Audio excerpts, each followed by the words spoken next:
My friends, how are you? My gosh. Okay, I think we're ready. It is the 1st of July, 2021.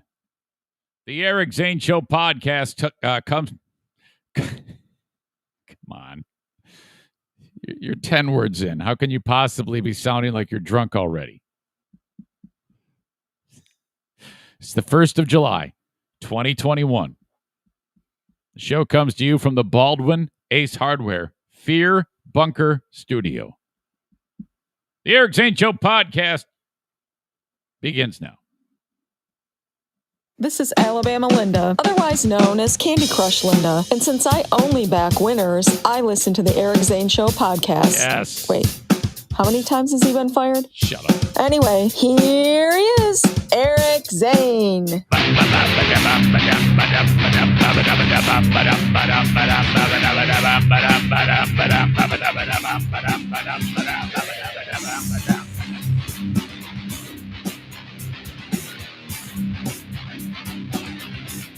The show built by audience members and never more evident than in the intro. It's perfect to start the show with audience-made introductions. That is Candy Crush Linda, Alabama Linda, or what's the other name I give her? Oh, Radio Voice Linda, I think. Something like that. She used to work in radio. Yeah, great voice. Hearing her sultry voice introduce me. She sells it very well. And then the music there is provided by John in Jennison. Thank you to him for sharing his talents. In fact, the whole damn show was made possible in so many ways by all of you. The fact that you built me this studio. Okay? Thank you. The fact that you, on the very first day that I did this show on the evening of January 6th, 2019? Yeah. 2019? Yeah. Oh, my God. You really came out in droves. And it was that momentum that made me say, hey, you know what? Maybe this isn't just something that I do once in a while. Maybe I try to actually, and I right there, I was like, well, maybe I can do this. And maybe and the amount of time that you bought me 2 months worth of time with the support you provided on the Patreon. It was a big boost in cash to buy me. All right, I got a couple of months. Now I got to get some sponsors on this. And that's what kind of started. And it hasn't changed. It's been that way ever since. My God. Big Dick Donnie Veldman was the first one to come out of the woodwork. And then Rick from TC Paintball reemerged. He also supported me when I was fired from GRD. So, and then Henry Steffes came out of the woodwork. Remember that? And just like that, I was like, well, holy shit. With very minimal effort, I was able to get 3 sponsors just like that. All right, let's build upon that. And here we are. Almost 2.5 years to the day. So thank you. I don't know if I say that enough. I thank you so very much. And we have had so many adventures together. My gosh, if you think back to what has happened in the 2.5 years since we started this nonsense, you could just off the top of your head, you could think about the things that happened to you personally, things that happened to me personally, things that happened in the world. My gosh, listing them all would make us go, oh my God, is it? And then we'd start crying. And, because we always gravitate towards like the negative. Oh, well, so-and-so died, and so this happened, and that happened. Why do we do that? I don't know. But, again, I don't say it enough. Thank you so much. I'd be nothing without you. And I try not to lose sight of that. So thank you. Thank you, thank you, thank you. Various comments already saying, thank you, Eric, for wearing a shirt today. If you missed it, I will talk about why that is coming up in just a little while. Why is everybody saying, thanks for wearing a shirt today? I'll get to that. Don't worry. But we have tons of stuff to get involved with today. And not the least of which is the big one, Cosby. So I'm going to break that down in just a bit. Just hang tight. I don't want to just jump right into that. It's pretty fucked up, if you ask me. This is absolute horseshit on many levels. It is horseshit that Bill Cosby is walking free. It's horseshit how he right away is sticking his finger right into the eye of the victims. It is horseshit how he is positioning it. And in this own weirdo narcissistic way, I believe that he believes everything that he is suggesting. His spokesperson is a fucking animal. And what he is trying to do to position himself into the culture of America today, you know, in the past year, race has been a prominent thing in the country. Well, it's always been a prominent thing, but so much more now, you know. And he is trying to shoehorn his plight into all of that. And black people aren't even buying it. They're saying, fuck you, Bill, you asshole. You raped our women, for God's sake. So I'm going to get into all that shit here coming up. There's a big weekend in the Eric Zane Show podcast household. A planned trip up north to Fear Bunker North in the Diana, Eric, the NFK, Kevin, Diana's brother, my brother-in-law, celebrates his birthday on Saturday. Saturday is his birthday. All the more reason for Zaniacs / friends visiting the Eric Zane Show podcast household for the first ever Eric Zane Show podcast Zaniac Bash the following Saturday to bring the NFK gifts as an offering to the man as he sits in his throne. And that, you see, if you're like, oh boy, if we bring him a bunch of gifts, Eric, he's going to know that you talk about him. No. I'll just say, yeah, Kevy, I mentioned it was your birthday. So that's it. You must bring a dish to pass for the Eric Zane Show podcast, Zaniac Bash, here at the house next Saturday. You must bring a dish to pass, whatever it is you're going to drink, and you must bring the NFK some type of Hams beer peace offering to honor him for, what he has done for this show.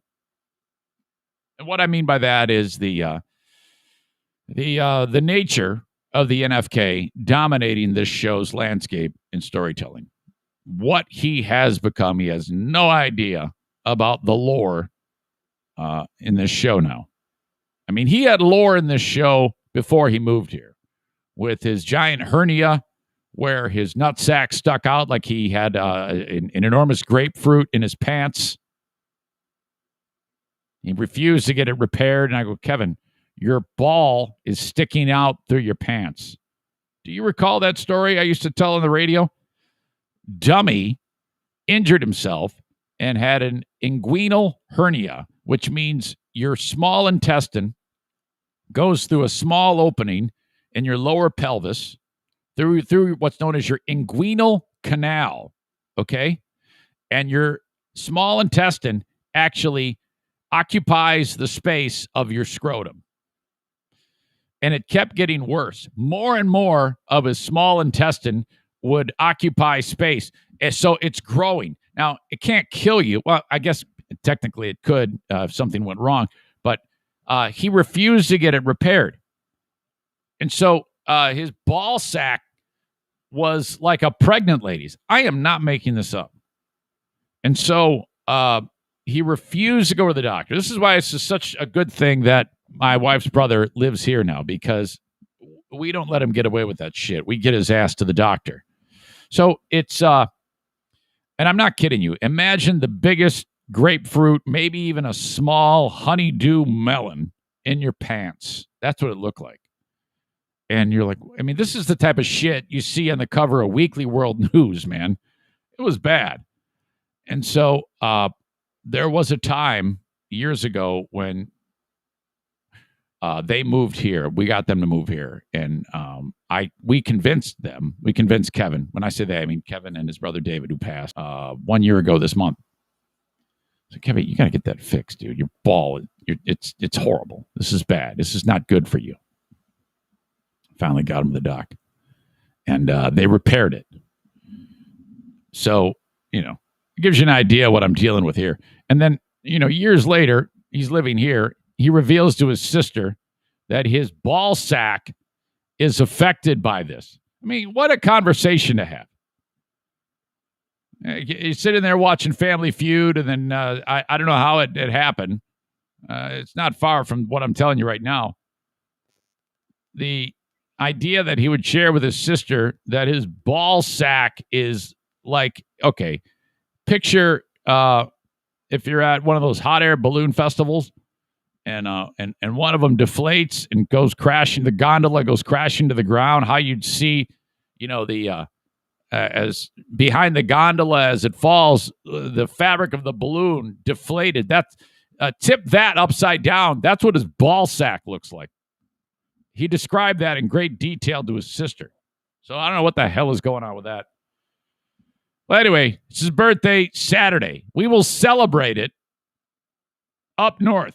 Eric, Kevin, Diana. 2 dogs, not 4.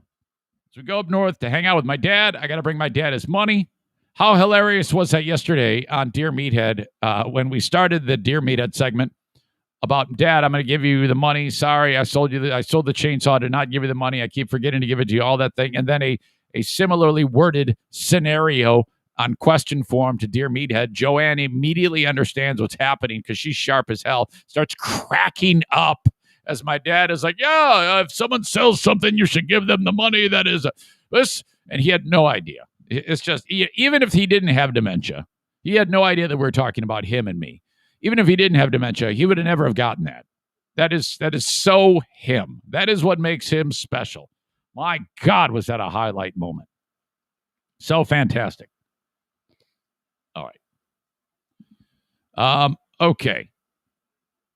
Fantastic group of people joining us on the show here. Saying hello to Josh Robert. What's up, buddy? Tim, Joey, all you, Chris. Says that has to be uncomfortable just walking around. Yeah, let me tell you, it was uncomfortable looking at him. He used to keep his hands in his pockets, and like pull his pants out to kind of hide his giant ball sticking out of his pants. I see Bleeding Heart Brian here with his usual nonsense of hashtag Free Britney. He is part of that whole brigade of assholes who has no idea what they're talking about and has just glommed onto this story like how she somehow is being held against her will. Well, no, actually, I'm pretty sure it is against her will. I'll get into that a little bit later on as well. So, okay. But the NFK, we had drama yesterday in the house. And, I talked to you yesterday about this. I am in charge of medical and various other nuances of his medical and financial. Let's just say that.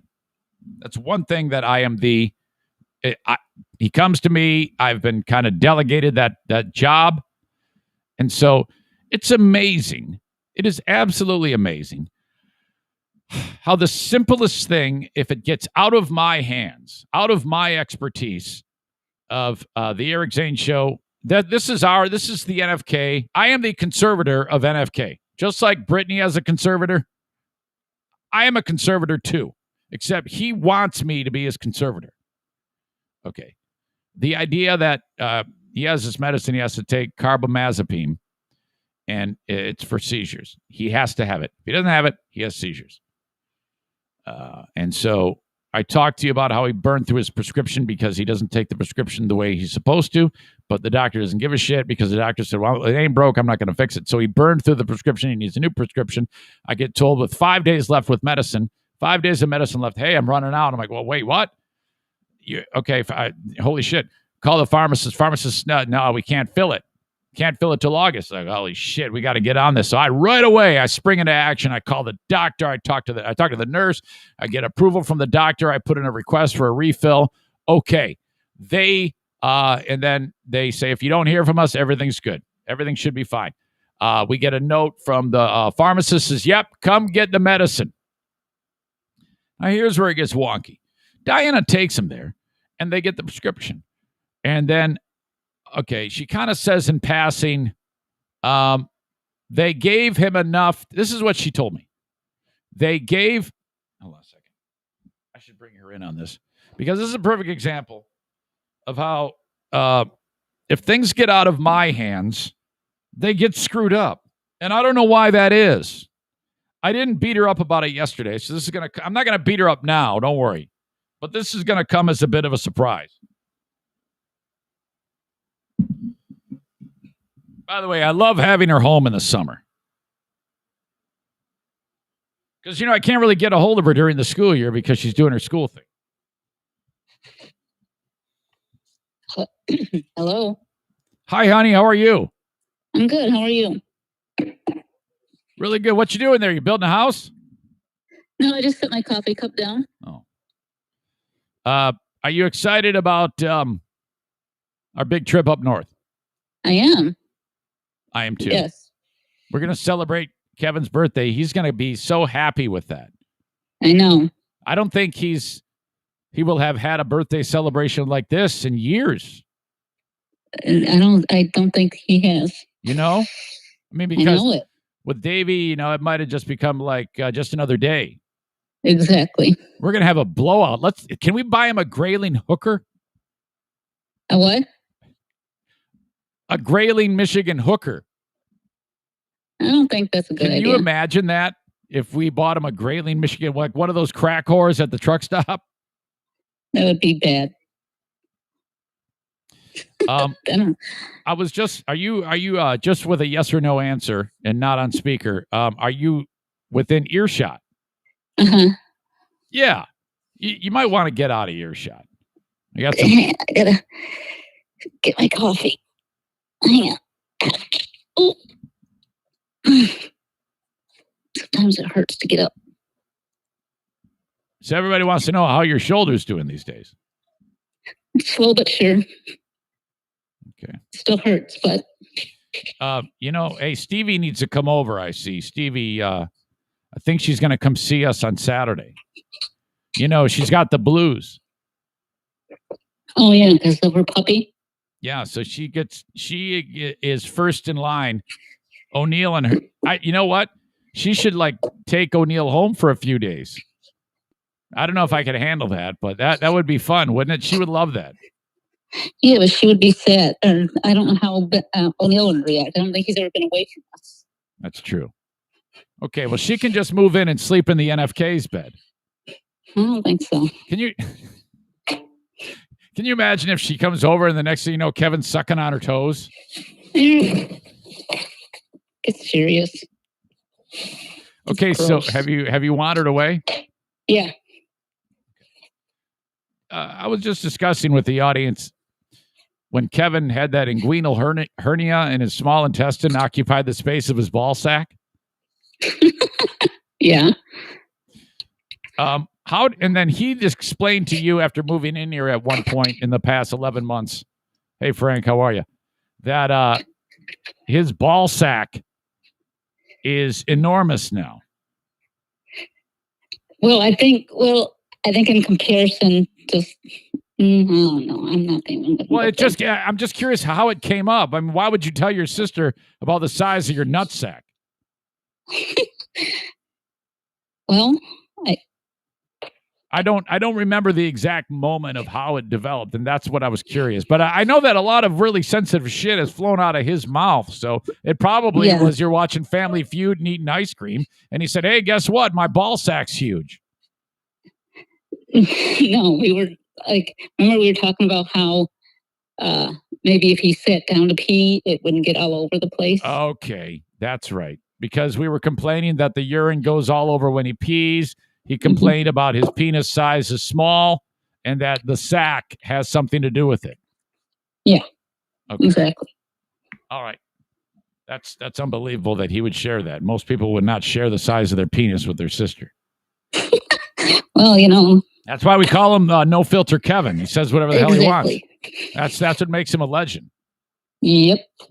So I have a little bit of a thing that I want to discuss with you. And I have the pharmacy. Well, it was probably just an assumption on my part because remember they weren't going to fill it because they said he's not until August. Right, and I fixed that. So then you called the doctor and got all that fixed, and then I got the text message or the voicemail saying, "Okay, we have his medicine. We have a partial bottle. He can come pick it up." So I just assumed it was enough till August until we can actually renew the full one.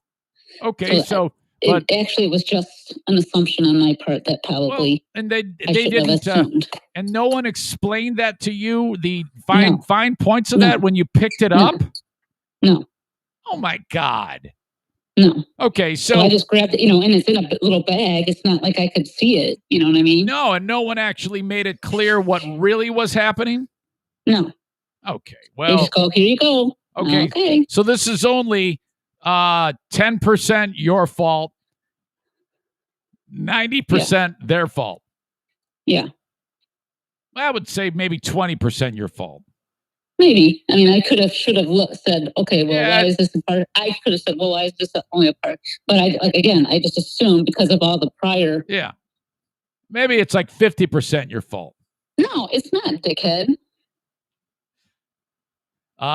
Alexis says, Kevin is going to need more seizure meds after a romp with a grayling crack hooker.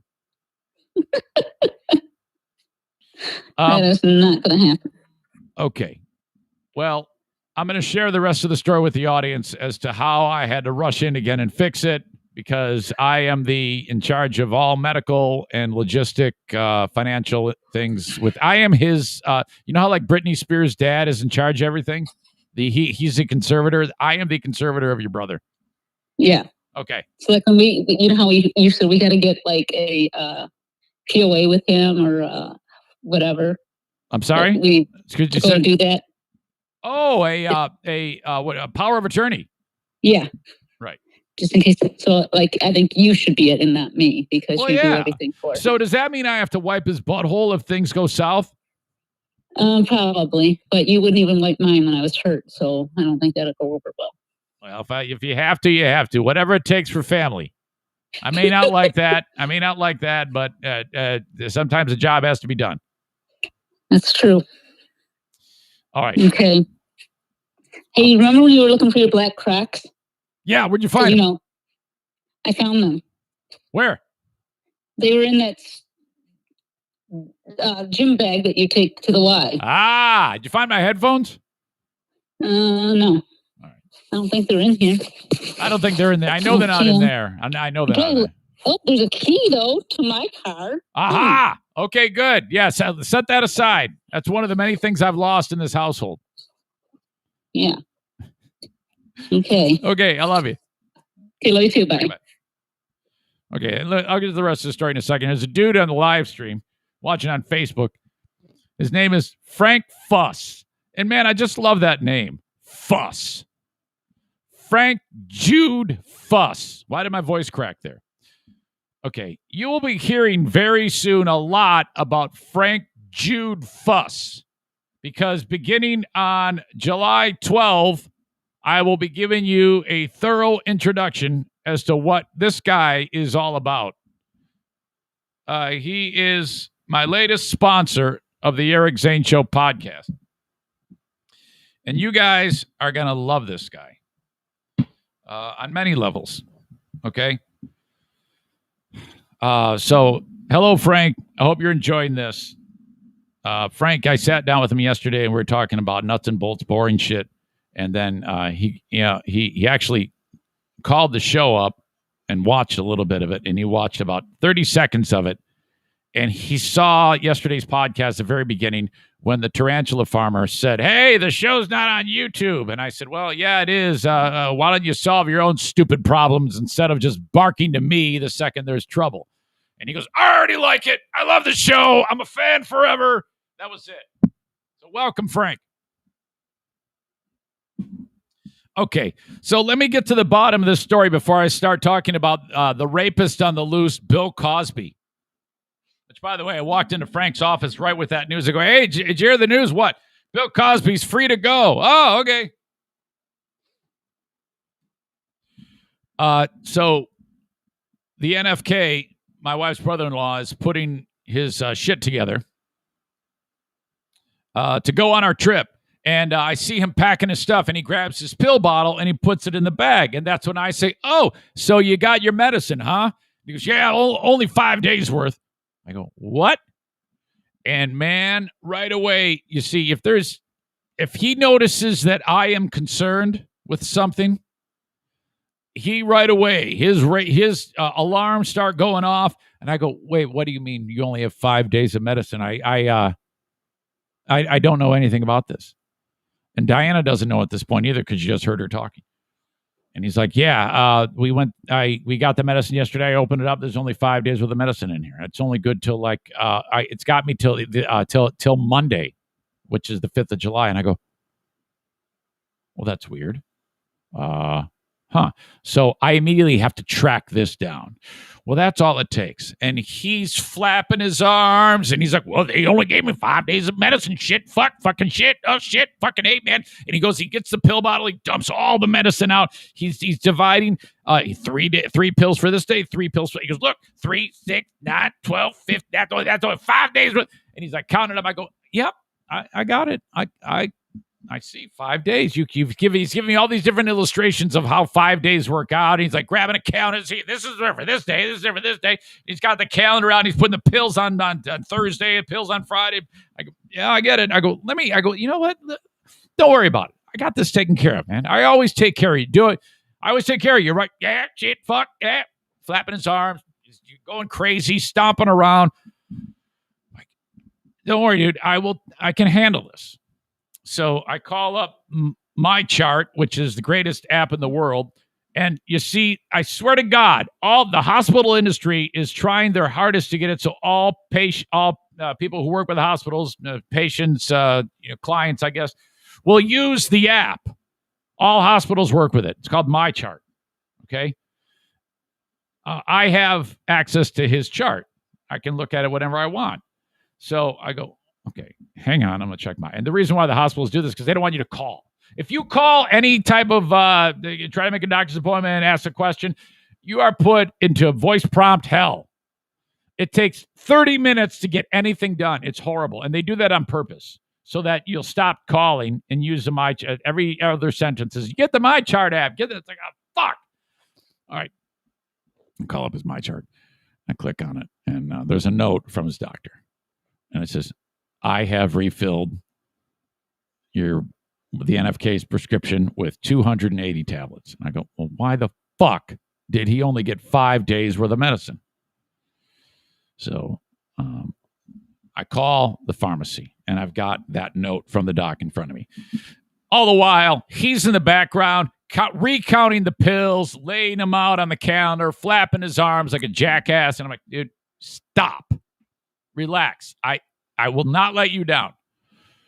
And lady picks it up from the pharmacy. She says, and I explained to her, I go, "I'm speaking on behalf of my brother-in-law, James Ward. And I can't even talk to you because I go, "He's right here. He's right here. Kevy, say hi to this nice lady." "I'm right here. I got 5 days worth of pills. You can see the counter. I got 3. And I'm like, stop.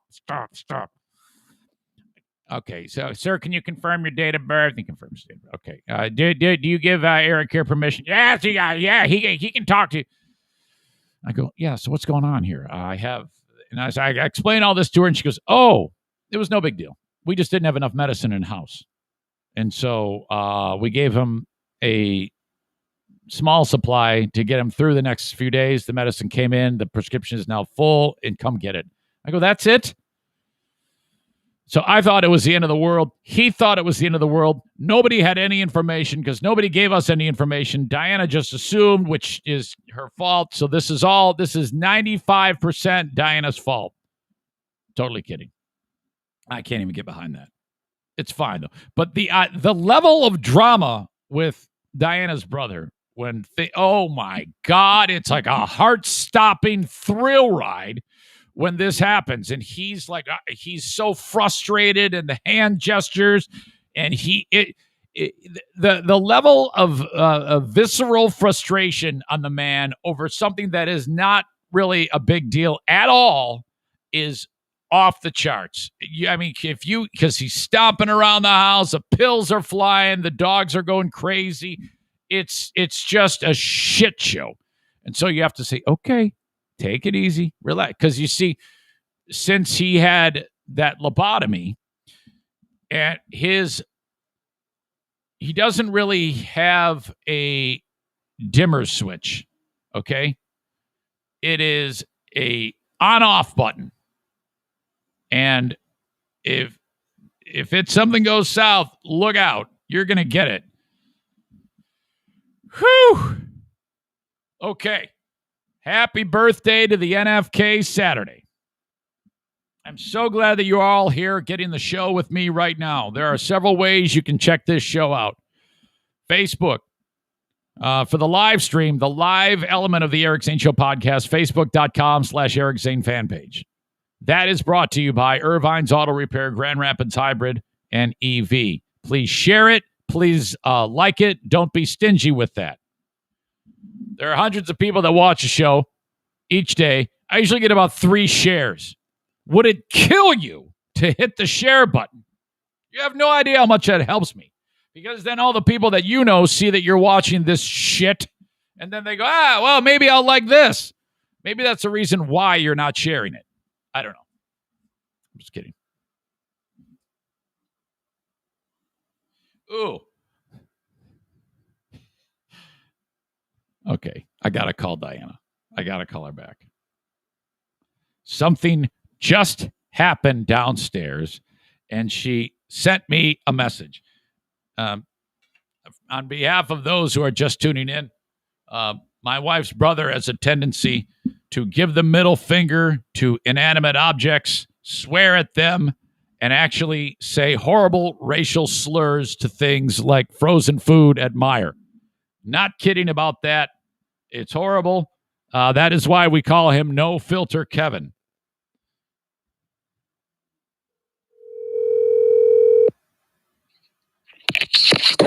Hello.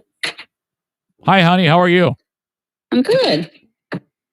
So I don't often see messages on text. I don't know if my do not disturb is off or what, but I just saw a message from you, and you witnessed your brother doing something hilarious. Yeah. I understand a water bottle was a problem today. He was struggling with a water bottle? He was, yes. So he was trying to get the top on, which I don't think it was the right top to go on that particular water bottle. Yeah, and he struggles with the neuropathy. His hand function is not like yours and mine. Right. So he really can only use his thumb and pointer finger. Thumb and index finger, yes. So that's not easy. So, but he manages, and he's trying to thread a wrong cap onto the wrong bottle. Correct. Wasn't going on right. And did he say, "Oh well, I'll just try another," and casually put it away? No, he was bound and determined to get it to go on, which he did end up managing to get it on, but not before he told it to F off. The message illuminates that he just told his water bottle to fuck off. Mm-hmm. Yeah. Anything else? Did he refer to it as an N-word or tell the bottle to suck his dick? He did not.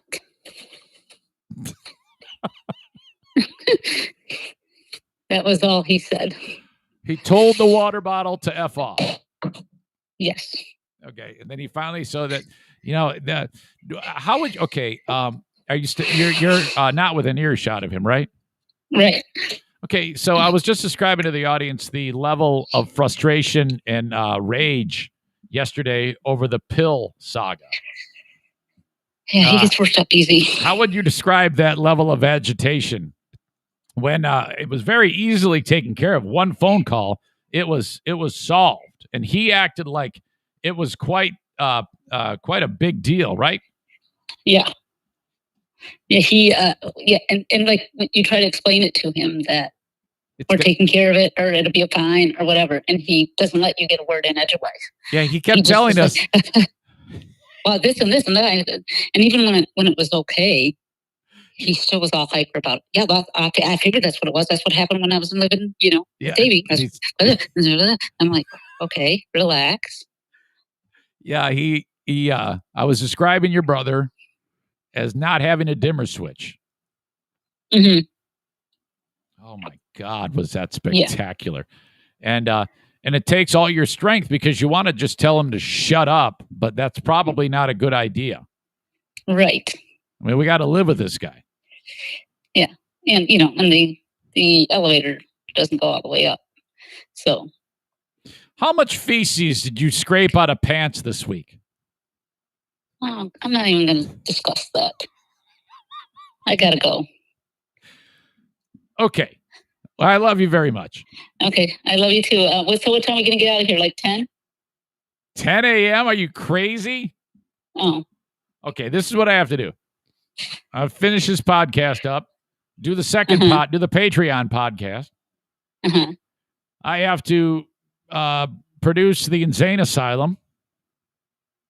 I would say the latest of probably between 1 and 2. Okay. Sounds good to me. That's a goal. Well, yeah. Okay. Yeah, I think that's fair. Yeah. And then we have to stop at the grocery store? Are we going to wait till we get up there? I don't know. We'll decide that. I haven't really gotten that far. Okay, I guess I don't need to be discussing that with you right now, right? I mean, that's way out of the way. Very. Did you forget we're podcasting? Why don't you ask me what's for dinner? Normal phone conversation. Ask me if we need more rice or something. Okay. Perhaps tell me how much you like apples. I will get everything ready. I just can't take it to the camper because I'm still a little crippled. Yeah, again, too many details. Okay, I'll catch you later. Okay, thanks. Bye. Okay, bye. Skip the labor, give me the baby. Stealing that line from the multi-talented Richard Francisco.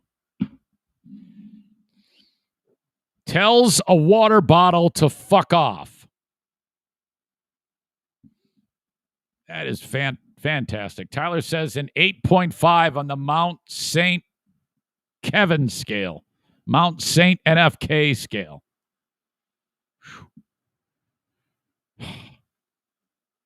Kate says, should I be concerned? I curse at inanimate objects too. The worst was when he says the homosexual slur in public or the N-word. I'm like, oh my God, dude. You somebody actually sent me an email and said, no, seriously, you got to stop him from that.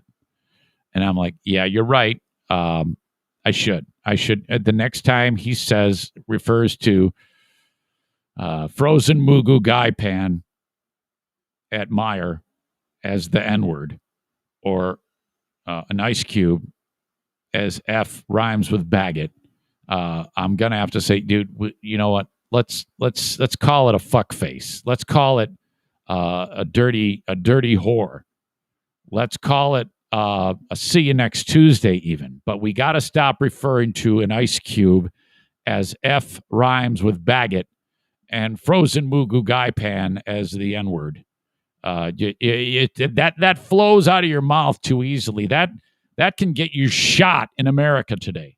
And I mean, seriously, if you drop and it gets back that my brother-in-law is calling frozen Mugu Guy Pan the N-word and ice cubes F rhymes with Baggett. It's curtains for your old pal Eric Zane. I mean, it's already screwed up. Corey says, more poop in pants talk, please.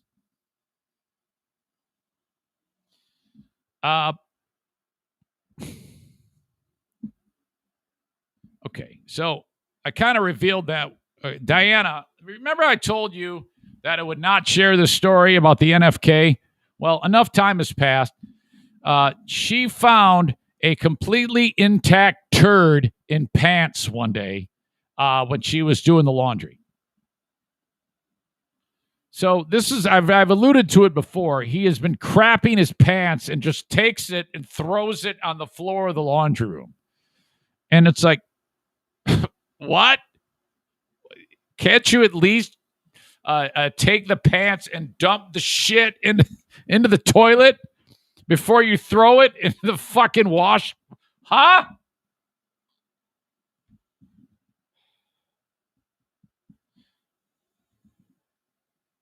This is why we need strict medical supervision with the man. Okay. Corey says, I see no problem here. Yeah, it's like, I'm not doing the laundry. So when he throws the pants on the laundry room floor, I am not going near those pants. There's more to it. Dirk says that's the story that couldn't be told. That's epic. No, I mean seriously, Diana picked up the pants and to do the laundry. She's like, oh, what the hell? The dog's crap in his pants? Oh no! There was so much crap in the pants. Smashed crap. I mean, not a skid mark. We're talking like like when you go to the store and you buy like a snack pack pudding, but there's like 4 of them. This is like if you wanted to play a prank on somebody, you would go and open all 4 of those and then with a spatula empty them into the pants and then throw them on the floor of the laundry room. That's how much crap was in the pants. All right. I'm probably dead. None of you can say anything that I mentioned that. If you did, then I can't share stuff with you. Then I'll be like, yeah, who told? Who told? I kind of referenced it with her on there, so I've got it out. Enough time has passed.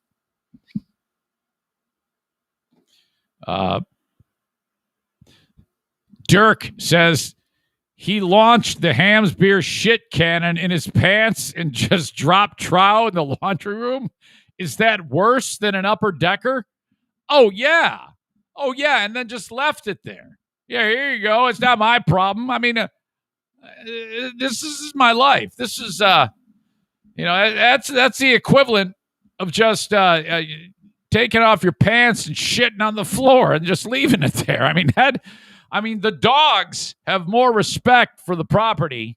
The dogs know more that they're doing wrong than the NFK does when it comes to shit being anywhere but either in his butthole or in the toilet.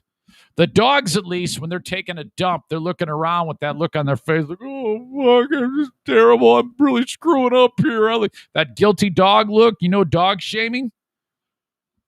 The NFK just, well, that's a problem. Rips off his pants, throws them on the floor, and goes and gets a new pair. Oh. Unbelievable. This is why we must honor him with Ham's beer on his birthday, because of the mileage we get out of his essence on this podcast. Okay, this is a conversation I had with Frank. Frank says to me, "So this is crazy. This gentleman is going to give me a sizable amount of money for me to talk about what it is that he does, and I'm not tipping you off yet because I want to." There is going to be a time and a place when we talk about that. It's not yet. It has to be introduced appropriately. I have to welcome him in. Okay.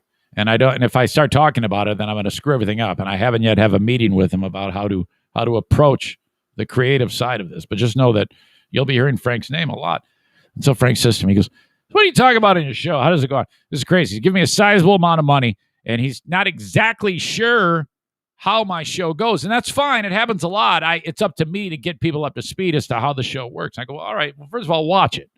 But basically, my show, I depend on, first and foremost, my personal stories. And basically, all I need is a 24-hour period of time in my household and a microphone and nothing more. And I said to him, true story, I go, if I like to think of my show as one that if nothing happened in the world or if I was not exposed to any news whatsoever, I still could probably sit there for extended time and be able to do my thing with, and at the end of it, people would say, you know what? That was time well spent. I found that to be either entertaining or compelling or just stupid enough that it's acceptable. Okay? That's what I told him. I go, but I also like talk about the news and I have strong opinions on most of the things I get into. This is a sports show. I go, no, I wouldn't say that. I mean, if there's something that happens in sports, I'll talk about it. But basically, it's a story that is like, well, or a show that's like, in addition to those personal stories, that I get great mileage out of, like NFK dumping full loads of shit in his pants and throwing it on my laundry room floor for his wife. Oh my God, for my wife to clean up. Then with the news of the day in a news cycle, I can park on those things. Nick writes, how's your book coming along? So funding for the book is what's keeping that from happening right now. So it's still in progress. It is always in my brain to write the book. But it's obviously coming up with the cash to actually make the book has been a struggle. So that's what's holding it up. Without having to get into like me giving you excuses and things like that, it's too expensive. So I'm coming up with the cash slowly but surely, and then we'll write the book about the entire kidney adventure, donating the kidney, and all the things that went along with it. Okay. Comments, Jason. So it's not a great idea to sit in his chair. And I bet that's where it went down, he says. And I'm like, yes. There is one chair you don't even look at. In fact, I wouldn't even walk around it. It's the big brown one, of course. Thank God. The big brown NFK chair. Oh. Kent drop the E at a U, says research encopresis. And then he reveals that's what my 9-year-old went through. All right. What is encopresis?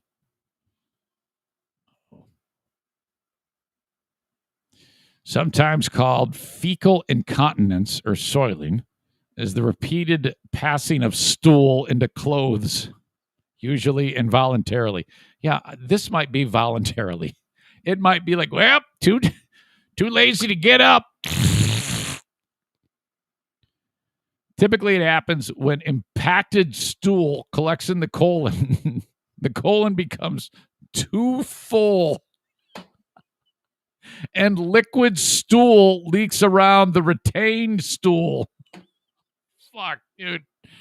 I'm so sorry that your kid had to deal with that. How do you cure it? Dietary changes that include more fiber and drinking adequate fluids. Well, that's a problem because I don't think that Hot Pockets and Jimmy Dean's croissant sausage delight and copious amounts of Ham's beer would be recommended by any physician. Laxatives, gradually discontinuing them once the bowel returns to normal function. 3, training your child to go to the toilet as soon as possible when the urge to have a bowel movement occurs. Yeah, these are 3 things that I would rather just clean up the poo. Well, not me. Diana would probably rather just clean the fresh log in pants than have to deal with that shit. My God, what have we gotten ourselves into here?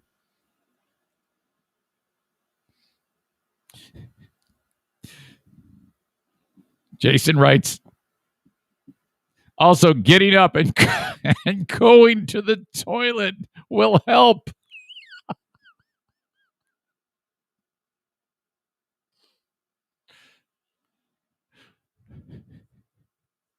Sarah writes, ew, no more. And then Corey again writes, don't listen to Sarah. Corey loves this shit.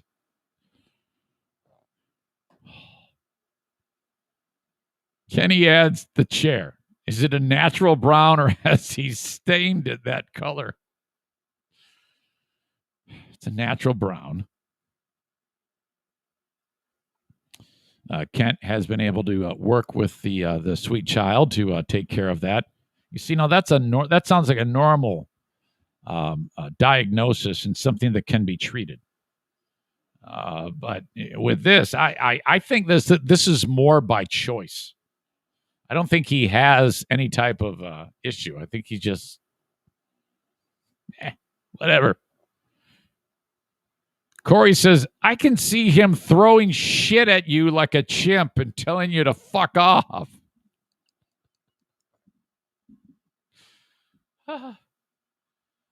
Okay. So there you go. Another historic chapter in the book of NFK. Probably a best of segment further down the road. I'm sure. Boy, at this point in the show, I had been planning on already being talking about Bill Cosby, but we kind of got derailed with all of that.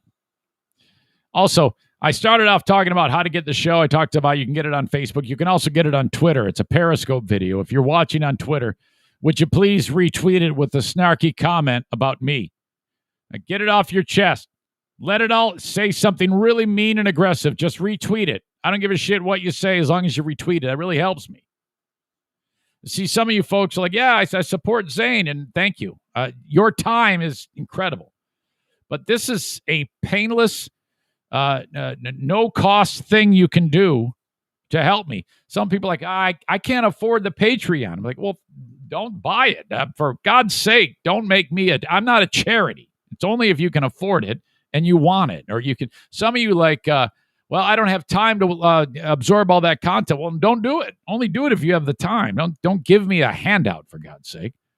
But there's no cost to retweeting or sharing. Okay, and that really helps me. And every single time I go live, every single time.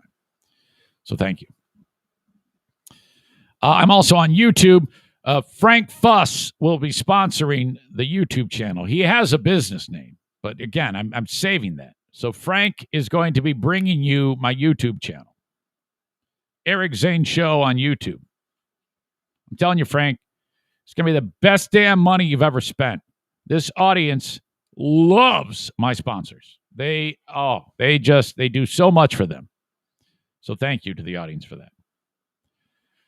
I'm also on Instagram. Eric Zane Show on Instagram. Oh, first of all, Eric Zane Show on YouTube. Search that. Eric Zane Show on Instagram. That's brought to you by the Mario Flores Lakeshore team of Van Dyke Mortgage.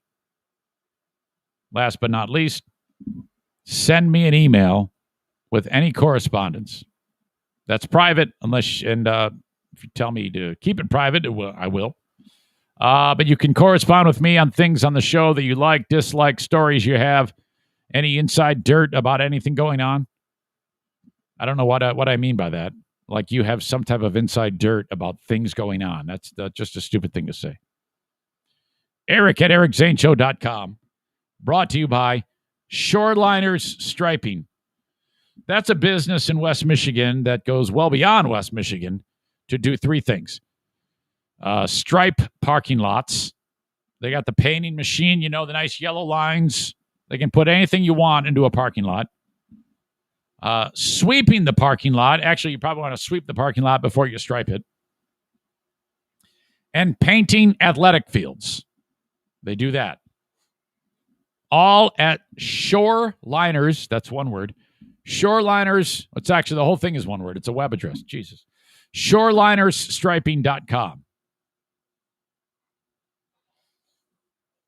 All right.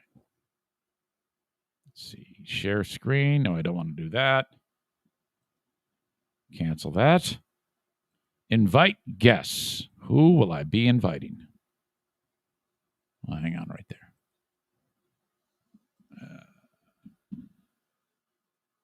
Sent. Kyle Tiller, who's a friend of mine who owns Dumpster Divers, will be here in just a second. And the reason why that is because Kyle is kind of like this really carefree personality, and he's a good talent for content. In fact, on the Dumpster Divers Facebook page, he makes all these personality-driven videos, and it makes me sick because he gets thousands of views on the damn things, and, here I am on a daily basis busting my balls, and, I'll be happy with 1,000. Holy shit. And all he does is he just turns on his camera and starts kind of meandering, rambling nonsense, and thousands of people watch him. It's remarkable how some people are able to get, I don't know how they describe it, getting in the algorithm. Is that what it is? And then boom, takes off like wildfire. Kyle will be in here shortly, possibly from the road, delivering dumpsters to people with his business partner, Emilio. Dumpster Divers, right over my shoulder, one of the great sponsors of the Eric Zane Show podcast. In fact, let me talk about them real quick. Not all dumpster companies that deliver a dumpster to your front door are created equal. What they did is they wanted to make sure that their dumpsters, first of all, could be put in places that the regular short-walled and very long dumpsters could not go, okay? So if you're in tight quarters, whether you're a residence or a business, the dumpster divers dumpsters are more compact because of the high walls that allows you to be able to get those dumpsters in tight spaces. Here they are right here. Your dumpster rental junk remover solution. Also, when you go to another dumpster place that will deliver you a dumpster, they're going to make you pay for a higher weight limit that you can't possibly attain by filling up the dumpster, the long, ugly, rusted dumpster that is in your driveway. But you're still paying for that, okay? The dumpster diver dumpsters, they charge you for a much lower weight threshold, so you just don't pay as much, okay? They're giving you benefit of the doubt that your dumpster is not going to be that heavy. If it does happen to be, they'll give you a prorated increase in the cost of just the added weight. It still doesn't go up to the overpaying high weight limit that the other guys are charging you. So that right there is a reason enough to call upon dumpster divers at dumpsterdiversllc.com. Look at these handsome devils. These two dudes used to work for two men in a truck, and they were doing great things there. And they said, you know what? In this type of industry, I think we should branch out into this, the dumpster industry, and we can start our own company. So they actually had the dumpsters made from scratch by a company somewhere in Pennsylvania and custom made for them. And thus they had a company. Now they have dozens upon dozens of dumpsters that they deliver to people, and they spend the whole day delivering the dumpsters. So they're awesome. And you can call or text Emilio or Kyle at 616-375-9962. It's a classic story of two young people getting their own startup business and serving the customers in an amazing way. In fact, while I'm sitting here doing this, Kyle is sitting there enjoying my ad reading. He listens to these all the time, so that's great. So in addition to talking about what they do with the dumpsters, and I've already talked about how you can reach them, having the dumpster end of the business is great, but then they also do junk removal services. And this is fantastic because if you look on their website, you click there and it's real simple, the process. Get the quote, call or text us a picture of your unwanted debris. Okay. So basically what you people are going to do is take pictures of your living room. Then, I don't know why I took a run at you. And then you schedule it. We'll call you 15 to 30 minutes away. And once we're there, we'll load up your debris quickly and carefully. And then they go through what you had dumped, and then they'll recycle and donate the stuff that's still usable. How about that? Look at this. Before and after pictures. It's all there. DumpsterDiversLLC.com. Once again, reach out to these boys, Emilio and Kyle. Call or text 616-375-9962. So that is awesome. I had Kyle, and then he dropped off. What happened? Come on back.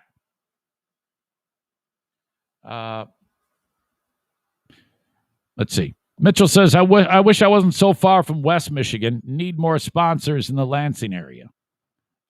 They might actually come to you. Reach out to them if you need them. Hang on, I gotta send Kyle an email. Come on back. What happened?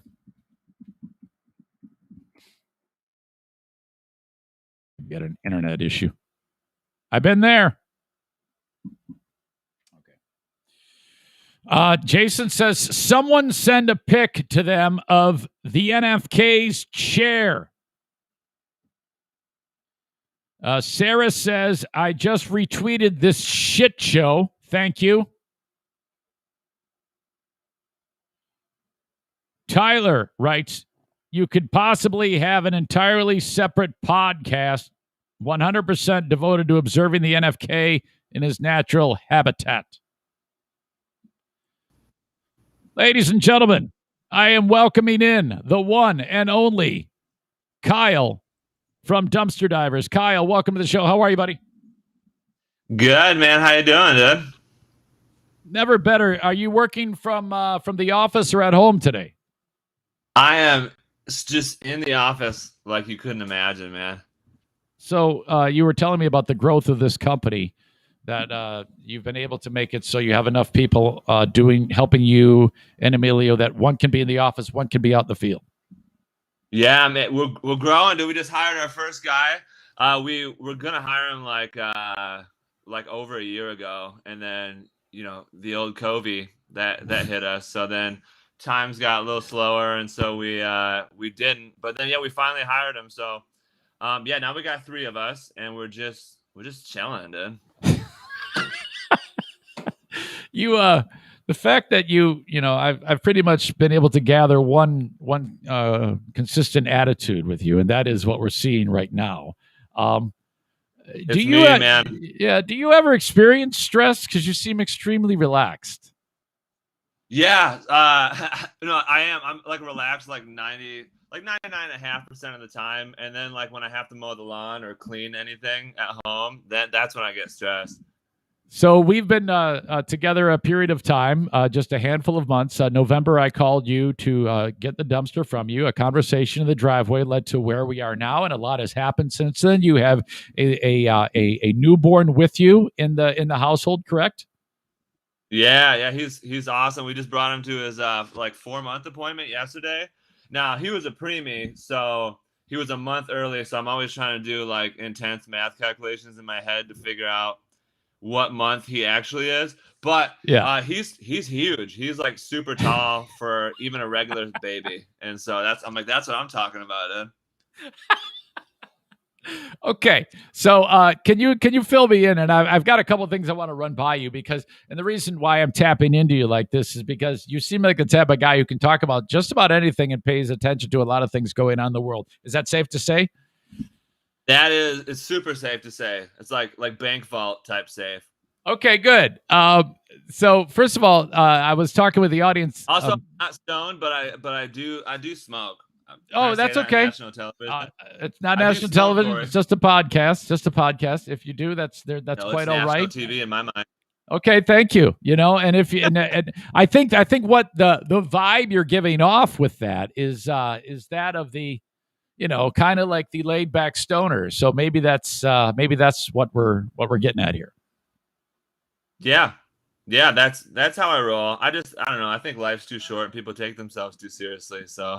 No, I don't smoke. I have a sponsor, of course, that is Horizon Hydroponics, which that is all about the lifestyle of the cannabis trade. So that's totally fine. The way I look at it in the great state of Michigan is,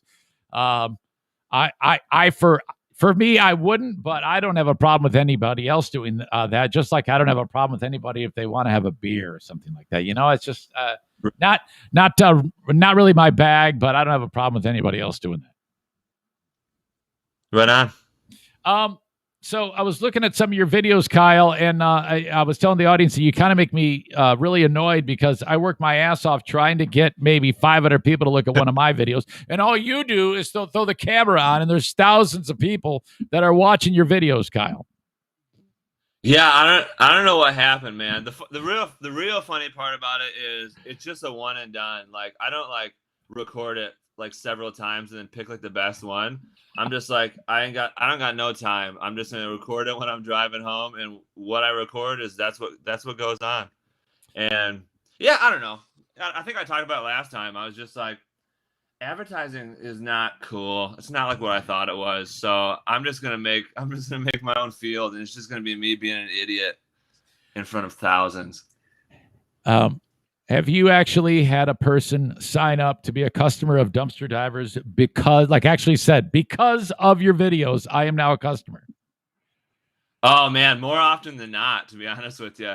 Yeah, I get people like honking at me on the road and like waving and stuff. And then I dropped a dumpster off. Oh wait, was it a junk removal? I did something at somebody's house like last week, and when I called the guy to tell him I was coming, and then I got there, and he's like, he's like, as soon as I heard your voice on the phone, he's like, I knew it was you. He's like, we watch your videos, and I'm like, that's great. That's crazy to me. It really is. It like blows my mind. I'm like, all right, cool, dude. Oh yeah, I mean, I think it's. I mean, the argument can be made that a business like yours can really be accentuated by. I mean, if you can tap into a person's personality, and that's what you're kind of doing there. It's a blessing to be able to have that at your disposal. You know. Yeah, I'm super glad I'm not dull. I guess you know what I mean. Like you see dull people, and you're just like, I don't know how you guys are doing it. I don't know how you guys are surviving this long, man. You just got to have a good time. That's how I roll. Okay, good. I like to hear that. How's Emilio doing? He's also a pretty great personality too, but he's different than you, right? Yeah, we're different, but like a good comedy duo. You know what I mean? Like when him and I, like we were friends first, so like when we just hang out, like the jokes, they just intermingle and they're just good. And yeah, I'm like the like you said, free spirit kind of chill dude. And like Emilio's funny in that he's is funny but also very serious. So then like I'm often laughing at his seriosity, and he's often laughing at my the opposite of that. And it's just good. We just vibe, man. Let me ask you this: you ever found drugs in a dumpster, either for a junk removal or somebody threw something away, and you've actually found drugs? Dude, I've seen some drugs in some dumpsters. I've seen also people throw away like foreign money, which I'm pretty sure is because it's not useful anymore. But I collect it anyways. I'm gonna eventually take it to the airport and see what they can do. But yeah, there's drugs in dumpsters. There's more often than not like a lot of pizza, like nobody's finishing pizzas is what I'm getting at. It's like there's always pizza slices in there. I'm just like, all right, guys. Okay.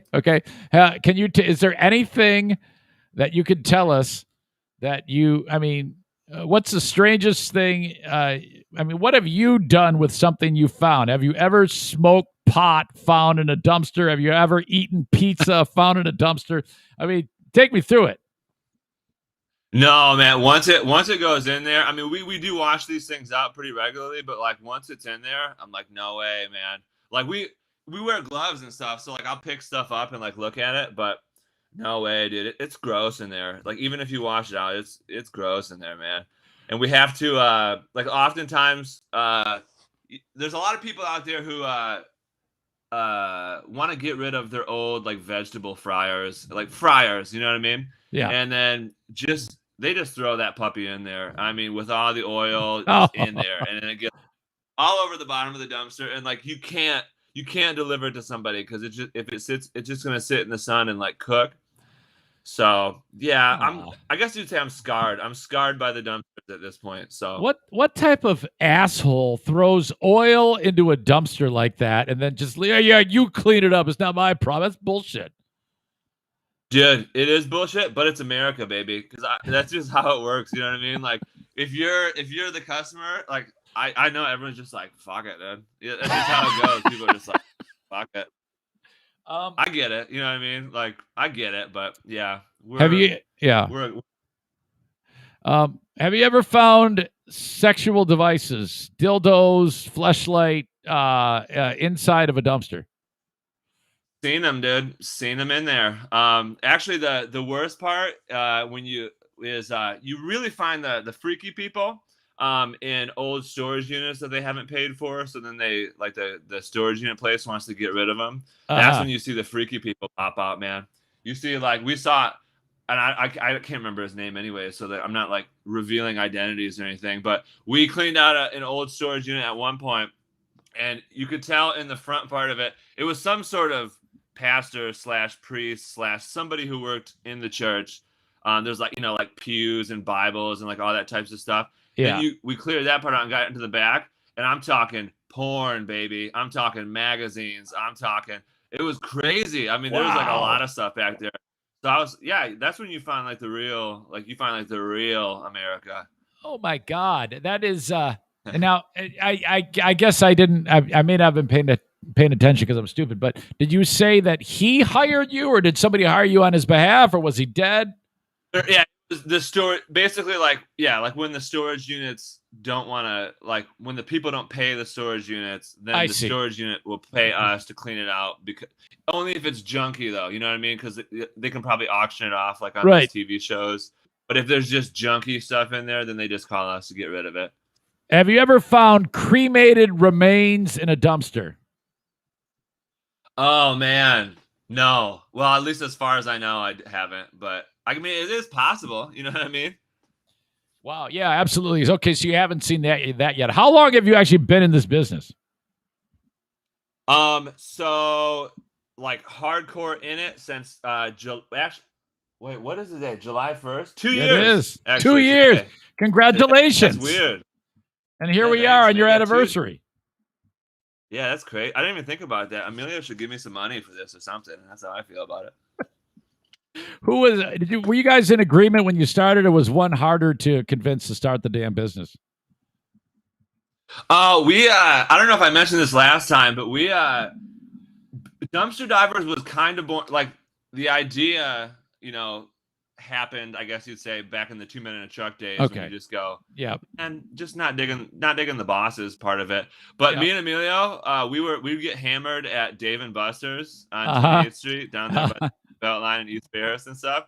And that's like, we just, like Emilio would be like, what do you think about this? And we'd just be like slamming one and just be like, well, what about this? And like, so it's been we've been both into it for a long time. You know what I mean? Just like, it just took us a long time because the banks were just not giving us them dollar bills to get this thing started. You know what I mean? Exactly. But yeah, we've been into it. It just happened. Like it was just cool. Who smokes more pot, you or Emilio? Oh man, that's a good. Well, I'm gonna say Emilio because really? Nowadays, since I have the kid, I only smoke like right before I go to bed, so I can just get like a couple minutes of just laughy laughs in there. Yeah. But yeah. I would say I mean it's got to be Emilio. It's got to be Emilio. Do you remember the first time your parents busted you with pot? Oh man, I was just telling this story the other day. Actually, it's one of the coolest stories of all time. I'll tell you about it right now on national television in front of 2 to 3 million people right now. What happened was I was 21 and just figuring out booze, baby, figuring out how it works. You know what I mean? Because I was actually a goody two shoes for like the longest time. I didn't drink until like right before I turned 21 because my dad was like, dude, you're going to have to try it out so you don't die like as soon as you turn 21. So I was like, all right, a little practice makes perfect. But anyways, so when I turned 21, I was a shit show. I mean, let's face it, a lot of people were, some weren't, but I was a shit show. Me and my buddy, we went out, got a little hammed up, and then one of our other friends came and we smoked a little bit. And we were messed up. So, anyways, another buddy came, drove us home in my car to my. I was in college at the time, so I was in the summer, and I was at my parents' house. So, drove me to my parents' house, and then my mom was pissed because she thought I was drunk driving, and I'm like, she woke me up like, and I don't know, like 6 a.m. or something. I'm like, I don't know what's going on, and she's like, you're drunk driving. She's like really mad at me. And I'm like, I'm not. And like, I had no clue. You know what I mean? Like, anyways, right, but of course. I wasn't. I found out later, which was good. But anyway, so she went out to my car because my wallet and my keys were not in the house where they're supposed to be. So she went out there and found the weed stash while she was looking for it. So then like a little bit later, I left my wallet at the bar. So I had to go get that with my other buddy. And so she goes, like right before I leave, she like busts in the house and she was like, yeah, I just want to let you know, like while I was looking for your stuff last night, I found your weed stash. And I was like, gotta go. And so I went and like came back and like the whole way I'm like, oh man, this is gonna be rough. Like, what do you like? This happens in the movies. I'm like, what do you say? Anyway, so we got back and I was like, where is she? And like, I'm like dreading the moment. And then she's like, yeah, like I saw the weed stash. She's like, if your dad and I would have known that you you were smoking. Like, we could have just been getting it from you this whole time. And I was like, what, dude? Like, oh, yeah. So, oh anyways, my my God. parents are cool as fuck. Yeah, my parents are cool. So, wow. Wait, if I'm understanding this correctly, what you think is going to be a terrible thing, and then reveals to you that she smokes pot. Yeah, man, it was cool. It was like the amount of velocity that my head flew off of my shoulders was. I mean, we had to get a new roof. It was nuts, man. I was like confused. And then my dad got home and from work, and then my mom was like, "Guess what, honey? You know what I found out about your son today?" And like he looked at me like real pissed, like something bad like had happened. And then she was like, "Yeah, your son smokes pot." And like my dad goes, like he was like so pumped. And then we just went out in the old garage and just talked about it. Oh my God, just like that. So now, do you like do you actually smoke pot with your parents? Yeah, man, I do, dude. Oh, okay. It's all right, and it's cool too because they like tell you stories and stuff about like that's like the weirdest part is like you like learn things about like your childhood and they're like, oh yeah, like remember that one time when this happened? Oh yeah, like yeah, we were stoned. And I'm like, oh, like, you know, it makes like a lot of sense. You know what I mean? Oh it's just cool. And then, yeah, so just good time. And you also learn that the reason that at least in my family, not every family in the world, but you learn that the reason why you weren't allowed to wake up so early on Christmas and go do the presents is because your parents were wrapping the presents the night before, just stoned to the bone. Yeah. And so they didn't. So you're trying to wake them up at 6 a.m. and they're like, dude, like I need time, man. And I get it now. You know what I mean? Sure. It all comes together. Well, I love that. And now you gave him a grandson. So that is extra special. I'm happy to hear that. Gave him one, man. Just straight up gave him one. Yeah. So, when I brought you in here, we had this conversation and you're like, oh, what are we going to talk about? And I'm like, shit, I don't know. Whatever. I like that. So, okay. I appreciate your time. You're a fun dude to have out here and just kind of share stories. So we'll have to do this more often, but, there you go. Yeah, seriously. I'll do it all the time, man. I just like partying. Yeah. All right, Kyle, I appreciate you, man. Okay. All right. I appreciate you guys. All right. Thanks for checking in, and I'll tell everybody to come see you. All right. We'll see you guys. All right, buddy. See you. There you go. The one and only Kyle from Dumpster Divers. And you're like, what the heck is going on there? Kyle is he's just one of those people that it's like he's got a personality that I know is absolutely fantastic and just great fun. So thank you to him. Thank you to him for being part of the show. Okay. Plenty more to get to on this nonsense. Let's see. I do want to mention this before we continue. Irvine's Auto Repair Grand Rapids Hybrid. If you are in West Michigan, consider them for everything automotive to be repaired on your car if something goes wrong. Okay? Simple as an oil change and work your way through any of the symptoms that your car might be experiencing. You have to keep Irvine's in mind. That's ERVINES. Irvines.com. Their number is 616-532-6600. And call upon them anytime you need anything done servicing domestic, Asian, European models, Irvine's Auto Repair, Grand Rapids Hybrid, and EV. Thank you to them.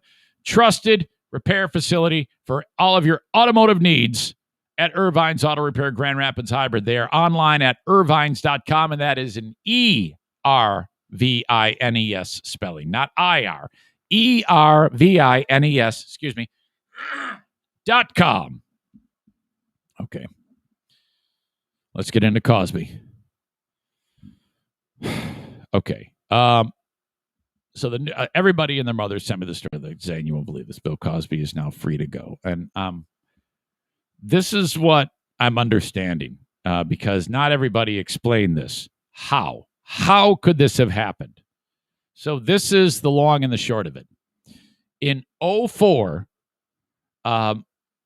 the prosecutor in Pennsylvania was considering charging Bill Cosby with all sorts of terrible charges concerning Andrea Constand back in 2004. Okay. She's a woman who was drugged, and then while unconscious, Bill Cosby sexually assaulted her. Okay. And that's what he was convicted of. And the evidence being heard, the jury did convict him. So, but he is acting like he has been exonerated and he is not guilty. He was convicted. However, that is going to disappear now. This has been by the Supreme Court of Pennsylvania has ruled. The only way that this can actually go up to the have that overturned is the Supreme Court of the United States, and we don't know if Pennsylvania is going to pursue that or not. But here's how it went. He's a free man right now, and so in 2004, Pennsylvania was trying to figure out if they were going to go forward and try to prosecute him, and the prosecutor said, "I'm not. I am not going to prosecute you." So that was it. But Constand filed a civil suit against him. Okay. And in that case, Cosby did a deposition. Okay. And he was told that, in fact, prior to that, the prosecutor from the state of Pennsylvania had said to him, "Whatever you say will not be used against you in a court of law. Whatever you say while talking on the civil trial, if you decided to come clean and say, 'Yes, I raped her,' that will not be used against you." So in his deposition from the 2004 civil trial that he lost and paid millions in an out-of-court settlement. Well, wait, I actually don't know if he lost it or it was just settled out of court. In his deposition, he revealed about the pills that he would give to sedate these women. Okay. So that's known. That's out there. Okay. He said these things. Yes, I used to give women these pills. And so that's all part of the admission in the civil trial. That's out there. That's part of what led Hannibal Buress to open up that can of worms in the stand-up routine and say, "Yeah, this is what he does. Look it up. It's on Wikipedia." And it was. That's how this whole thing started. The prosecutor who gave him that deal left. He no longer was a Republican, actually. He was a Republican prosecutor who ended up going on to be Trump's lawyer in the impeachment. He's a Republican. Well, this Democrat comes in and says to Cosby, "Well, you may have made that deal, but you didn't make it with me, so we're going to prosecute you." That's the problem. So they did. And Cosby lost. Guilty. Goes to prison. Now, I hate that this is happening, but that sounds fucked up. And I don't want to be the one to ever say Bill Cosby, he doesn't. I mean, I wish he was locked up for the rest of his life. And in my opinion, he raped these women. But he was told that if whatever he says won't be held against him. So this is a technicality. And the Supreme Court, I mean, Cosby's lawyers went to the Supreme Court, kept appealing, saying, "Hey, this is bullshit. All this testimony should not have been used." Now, the prosecutor in Pennsylvania currently, who did convict him, said, if we could retry him without the evidence that we used against him, that we said that he was told wouldn't be used against him, we still would get a guilty verdict. So this is absolutely a bullshit technicality, but it is one that is pretty solid. It's a pretty solid technicality about what Cosby, why he is out of prison. It isn't and it wasn't a unanimous decision by the court either. It was split, but it was in favor of Cosby. So this guy, this fucker, son of a bitch, who has said all along, "I didn't do anything. It was all consensual." He has, even on his parole hearing, he says, "I admit to nothing." He has held firm with this lie. He's continued to lie. And has narcissistic behavior, has never admitted to anything. You've got 60 women that have accused him of terrible things. Exact same pattern of behavior on all of these. This is absolutely a blatant narcissistic, sexual assaulting, rapist, abuser that deserves nothing more than life behind bars. That son of a bitch has managed to be let loose upon the world. Oh my God, I cannot believe this shit. Okay? And you know what's even worse about this? Cosby is not just slinking out of prison and then quietly. He is fucking, look at me, I'm the man. He's calling radio stations. His attorney is making statements. It is all unbelievable horse shit. Oh my God. Oh, fuck. I don't know who is the bigger asshole of the day here. The dumb fuck prosecutor who tried all this shit and did not see that train coming. Bill Cosby for the boldness at which he is being released from prison and the statements he is making. But this is fucked on a paramount level. My God. Ooh. What a dumb deal by this prosecutor. Kenny says, how does it take 3+ years for all this to come to light? That's the gears of justice. They're working, well, in his case, justice. This just works slowly. Corey writes, a Trump lawyer promising not to charge someone with rape? Shocking. Oh, shit. Now you've done it. My God. So, you know what's really bad about this is Andrew Wyatt, his Cosby spokesperson.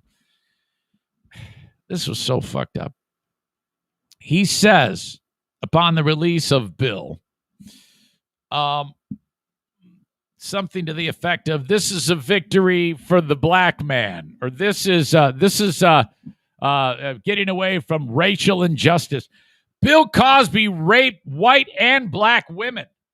These women are like, holy shit, I cannot believe you just said that. Nobody agrees with Bill Cosby. I am floored by the amount of people that have come out of the woodwork. He had people cheering him on. He gets out of the car at his house, and there's a throng of people, and they're all going, hey, hey, hey. And he goes, hey, waves at him, and he can't see shit.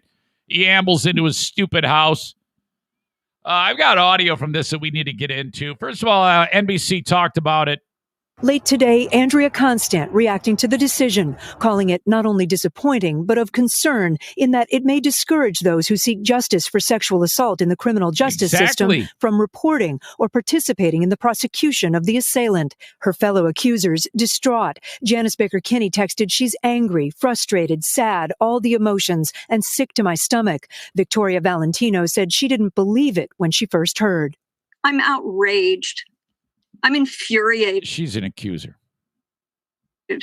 How anybody could allow a little legal glitch to release a... I don't mean to dispute her, but it really is. And as much as I hate that Bill Cosby is out, this is more than a little legal glitch. This is fucking horrible. A deal made with him. Somebody reneged on the deal. I mean, his point was, I never would have made those statements I wouldn't have talked about it. I would have taken the fifth. I would not have said what I said in the civil trial had the deal not been in place. And the highest court second highest court in the land, the state Supreme Court said, we agree. You're free to go. What an asshole prosecutor. What a stupid move by what should be a legal mind who should have seen that was the thing that could very well happen. That's bullshit by that prosecutor. Sociopath, a narcissistic, pathological, lying predator, rapist, who had no concern, no feeling, no remorse. Cosby was never charged with rape and denied all allegations against him. Heidi Thomas was one of the 5 women who testified in support of Constant about her own experience. I am furious with all of the enablers, over 5 decades of enablers. And today, the way I feel, the Supreme Court of Pennsylvania is an enabler. Do you still feel some vindication that the jury believed you? No. It's that sucker punch is basically saying it doesn't matter what happened to you. It doesn't matter what happened to over 50 women who have told their stories. It's an absolute affront. It's a slap in the face. It's an insult. Many do not see a legal path for another case, but some say they're not giving up. There is much more to say and do, Eden Turrell said late today, if the Me Too movement is going to mean anything at all in the future. Kate joining me now in the studio. This has to be devastating for Andrea Constant. Yeah, when I sat down with her in 2018 exclusively, she said she didn't feel that she alone took down Bill Cosby. She felt like she was part of a collective, Lester. And today, in that statement, she says she and her team say they remain grateful to those who came forward and urge all victims to have their voices heard. Cosby's a lunatic. My friend Dave Dyer, has been in comedy for years. He told the story. I forgot who he was with. It was for this event locally called Laugh Fest. I've told the story before. Dave's been in here telling me the story himself. And Dave and another dude, I forget who it was, were introducing Bill Cosby here in Grand Rapids at the big place where they, he was the headliner. This is years ago, like 10 years ago. And they had an idea that he was a little bit crabby and kind of a pain in the ass when they met him backstage before. He just seemed very suspect, did not behave like a normal person. Like, if you ever meet anybody famous, like, remember back, if you've ever done a meet and greet with an artist, like a singer, songwriter, or band, occasionally you'll sense that they don't want to be there. Cosby was like that times 10. Well, Dave has to introduce him. Excuse me.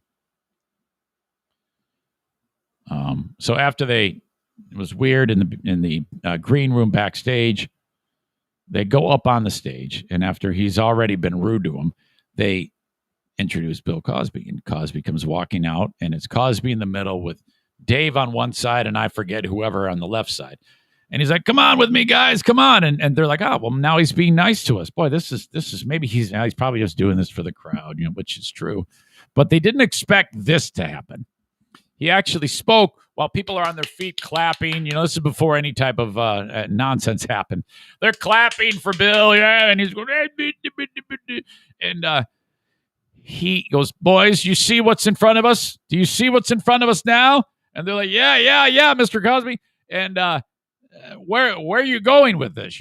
They're thinking, and he goes, you will never see any applause like this ever in your lives. He actually said that to David Dyer and the other dude who I forget in the story. Holy shit. What a horrible, horrible moment that is. My God. Cannot believe that.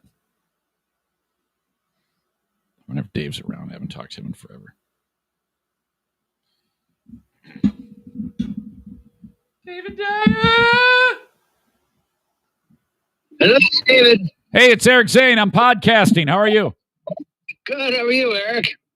Never better. I was just telling everybody about your interaction with Bill Cosby on stage.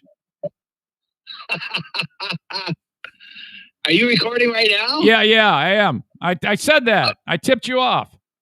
Okay. All right. I thought I didn't know if you meant I'm podcasting right now or I'm podcasting in life. No, I'm live, and I was talking about Cosby and about how weird it was when you introduced. Who were you with when you introduced him?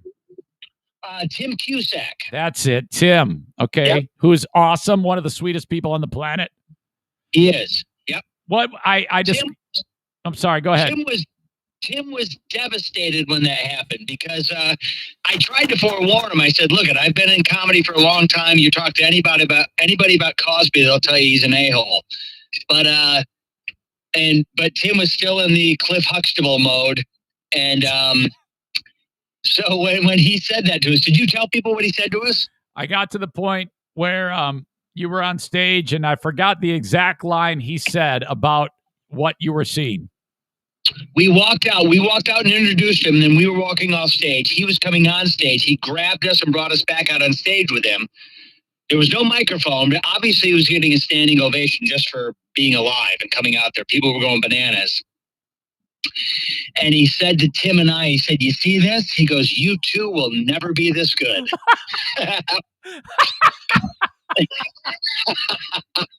Now, in fairness, he's not wrong, you know? I mean, I've never had that kind of a reaction at a show. So he wasn't wrong. He just didn't have to be a dick about it, you know? What was it like? I described he seemed cranky in the green room. You you sensed trouble. He was an asshole. He was. Can I say that on the podcast? You can say whatever you want. He was an asshole. He was that guy who has to control the temperature of the room and just kind of keeps everybody on edge by just not being very friendly. And yeah, the vibe that he puts out is basically, you people are lucky I'm here. And it was just an overall miserable person. My God, that seems exhausting to live life like that. Yeah, it does. It does. But there's people like that. Now, in contrast to that, the same year of Laugh Fest, Betty White was there. Betty White was there during the middle of the week. Usually at Laugh Fest, they have this very big event where they raise a ton of money for the organization, and it's a very expensive event to go to, but it's a very nicely done event. And she was there, not doing stand-up or anything. They had kind of this kind of a scripted interview, but it was kind of a question and answer sort of thing. Now, so to show you the other spectrum of celebrity, they sold so many tickets for her that they also filled DeVos Hall and videoed it so people could watch it on video in DeVos Hall. Well, when she found out about that, without any provocation or anything, Betty White said, "Hey, if you'd like, before we do the actual event, I'll go over to DeVos Hall and say hello to those people." Oh, and nice. They were like, "That'd be fantastic." So here's somebody who's like, "I appreciate everything, I have, and I'm more than willing to go a little farther to make sure people are happy," and so on and so forth. Now, Bill Cosby, the woman who at the time was running Gilda's, this is the organization that's paying you, the one who's going to be signing your check. Right. Comes into the dressing room to meet him, and somebody says, "Well, this is the CEO of Gilda's," and he looks at her and says, "Do you have any questions for me?" Not, "Hey, thanks for having me. I appreciate you paying me tons of money." He says, "Do you have any questions for me?" And she says, "Well, Mr. Cosby, I just wanted to let you know how thrilled we are to have you being part of our first year Laugh Fest. We couldn't say how happy we are to have you here." And he goes, "That's not a question."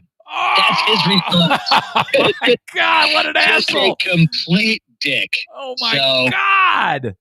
Yeah, just a miserable human. But so I was just breaking down the whole nonsense about him getting released, and people are like saying it was a little technicality. It was much more than that. It was a huge technicality.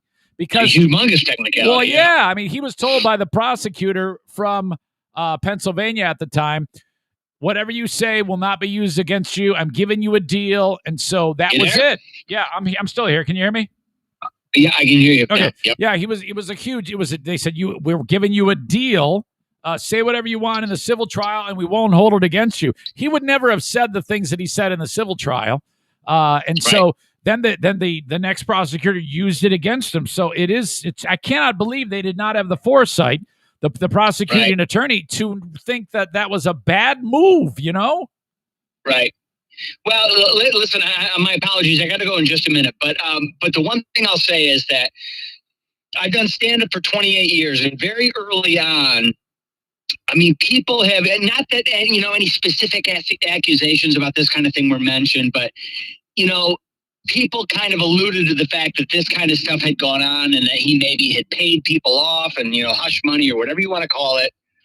The point I'm making is that these stories and rumors about him have been around for years, and it came to light when Hannibal Buress mentioned it on stage, and then people are like, "What?" And then these stories started to kind of come to the surface. But stories about him and that kind of thing, and just the way he treats people and stuff like that have been around in the comedy world for years. So yeah. Family Tavern, August 6th in Caledonia, Michigan. That's when you'll be in the area next, Dave. So that's fantastic. Yes. Yep. Okay. Hey, thanks for the time. Have a great day. Okay. Thanks, you too, Eric. Talk to you soon. Thanks for the impromptu. Okay. See ya. Yep. Bye-bye. There you go. David Dyer, legend. One of the funniest people I know on this planet. Oh, God. You guys will never be this good. And poor Cusack. Cusack. Okay. This guy's great. Any of you who may have listened to WLAV when the morning show was not Tony Gates, which I don't know why you would listen to it with Tony Gates in the first place. It's the only thing worth listening to on that morning show. Well, actually, it's all worth listening to as long as Tony's not there. Michelle and Travis, yes. Anyway, when Cusack was on with Kevin Matthews, okay, holy shit, was that awesome. His father, Tim, one of my favorite characters in the world. Absolutely fantastic. All right. Where the hell was I? Okay, I'm getting back to this Cosby stuff because I'm not yet done with this. So that's why it happened. Cosby called a Philadelphia radio station. And now all I have is one clip of him. I wish I had the full. This radio station sucks. If you have the biggest scoop on the planet, you make this front and center on your website. I cannot find it anywhere. Well, I didn't look that hard, but I did look at the website. And I mean, I would have Beers Bill Cosby interview. They didn't do shit. Because I'm guessing they're getting tons of heat about it, and they probably kissed his ass on this thing. There is a huge racial element to this. Not as like on the level of like, George Floyd or Colin Kaepernick or anything like that, but there is a slice of the African-American population who does feel like justice is served. And let me tell you, for those people that feel like that in the African-American population, you are assholes, okay? Make no mistake. You are fucking assholes over this. This is horrible. You are enabling a rapist. Listen to this. This is not just a black thing. This is for all. You hear him? He said black thing. So he is 1,000,000% diving in on the race card, and so is the spokesperson with the comments about if there was some polarizing comment about justice for African Americans. It's like, dude, you raped black women. You fucking asshole. What the fuck is wrong with you? This is not just a black thing. This is for all the people who have been imprisoned wrongfully, regardless of race, color, or creed. Because I met them in there. Who is the soulless radio host who is brainwashed into believing this, or is just biting her tongue because she is concerned about her job? Because there is no person in the right mind who believes that this man is actually innocent. Dirk says if you divide the amount of women in half, he still raped over 24 women. Jonathan writes 100%, Eric, a rapist is a rapist. Race has nothing to do with this. You should have the black community and the white community hand in hand, arm in arm, saying no to the rapist. And the fact that this asshole is capitalizing on the culture divide that we have right now to somehow shoehorn his whatever this is into being part of that whole thing. It doesn't add up. My God. Whew. Strident Bill Cosby praises himself and thanks the Pennsylvania Supreme Court on overturned rape conviction.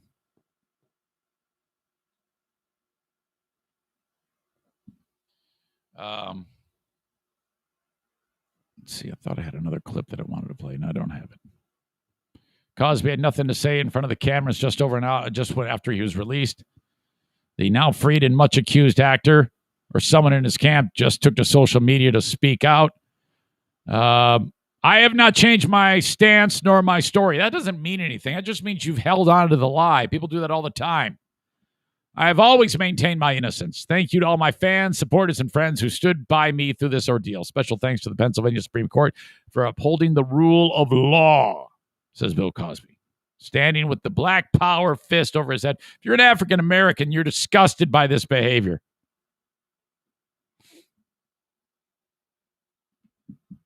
My God. Felicia Rashad, who played Cosby's wife on the show, celebrates Bill Cosby's sentence being overturned. She's long... okay. Cosby's always said it was consensual. Okay.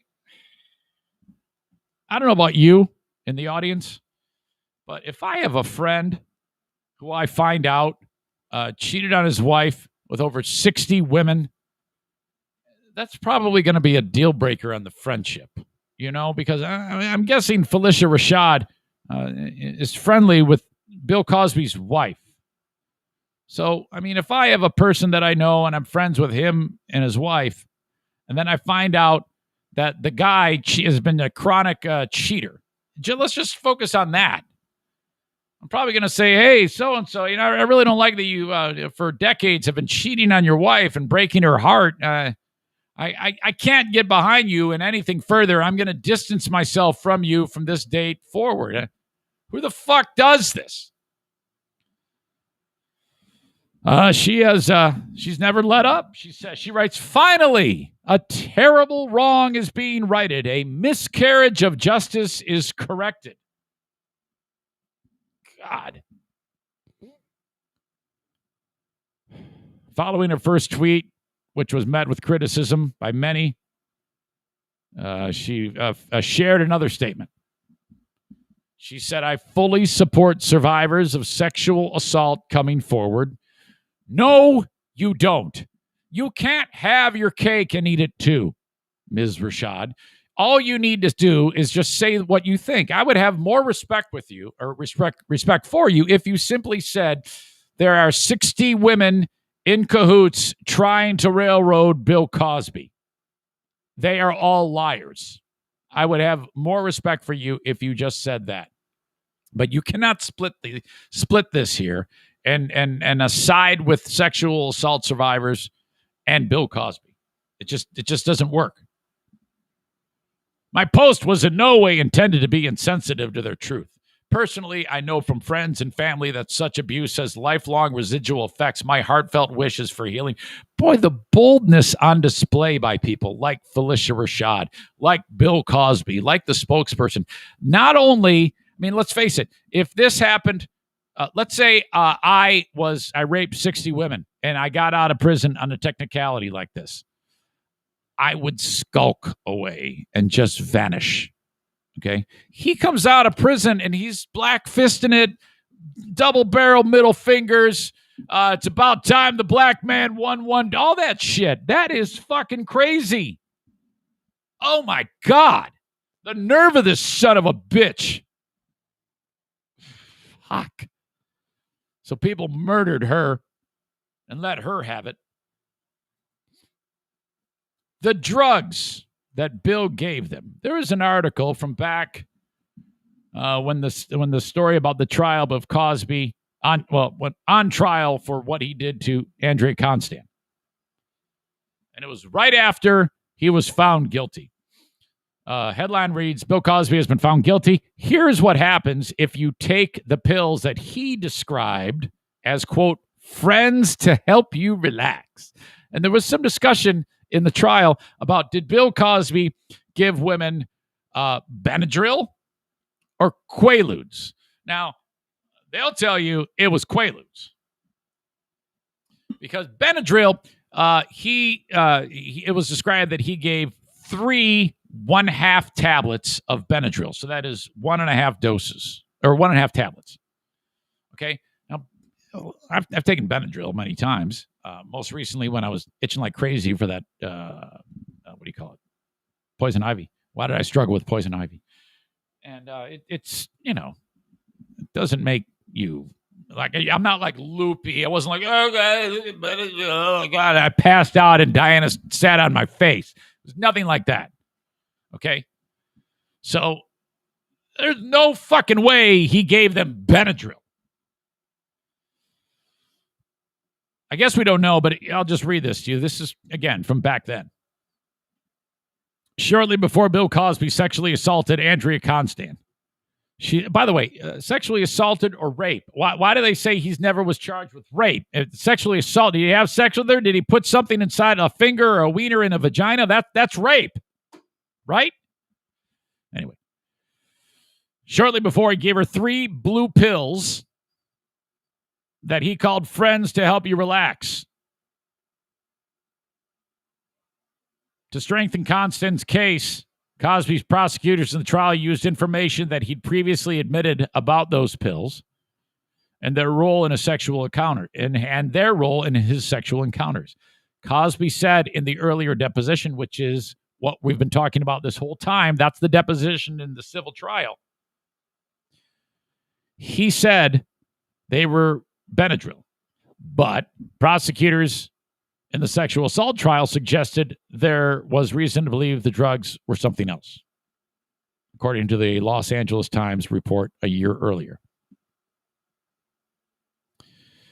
In testimony given last year, Cosby acknowledged that decades ago, he got 7 prescriptions for sedatives called Quaaludes to give to women he wanted to have sex with.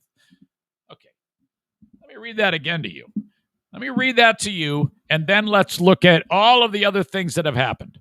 In testimony given last year, Cosby acknowledged, yes, I did this, that decades ago he got 7 prescriptions for sedatives called Quaaludes to give to women he wanted to have sex with. Okay. So with that as a backdrop, he acknowledged it. Why is Felicia Rashad saying vindication, we have justice? Why is he walking the street now? Why is he innocent? Why is he not innocent? Why is he free to do whatever he wants as a free man? What the fuck? What an abortion this is. Whew.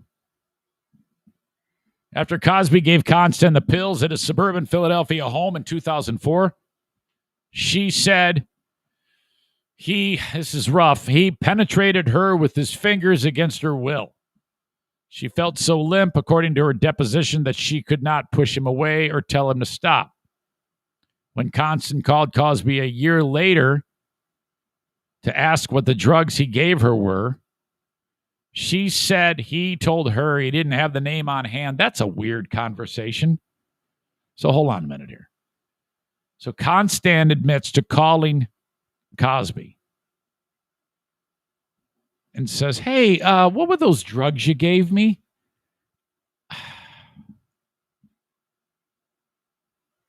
That is strange.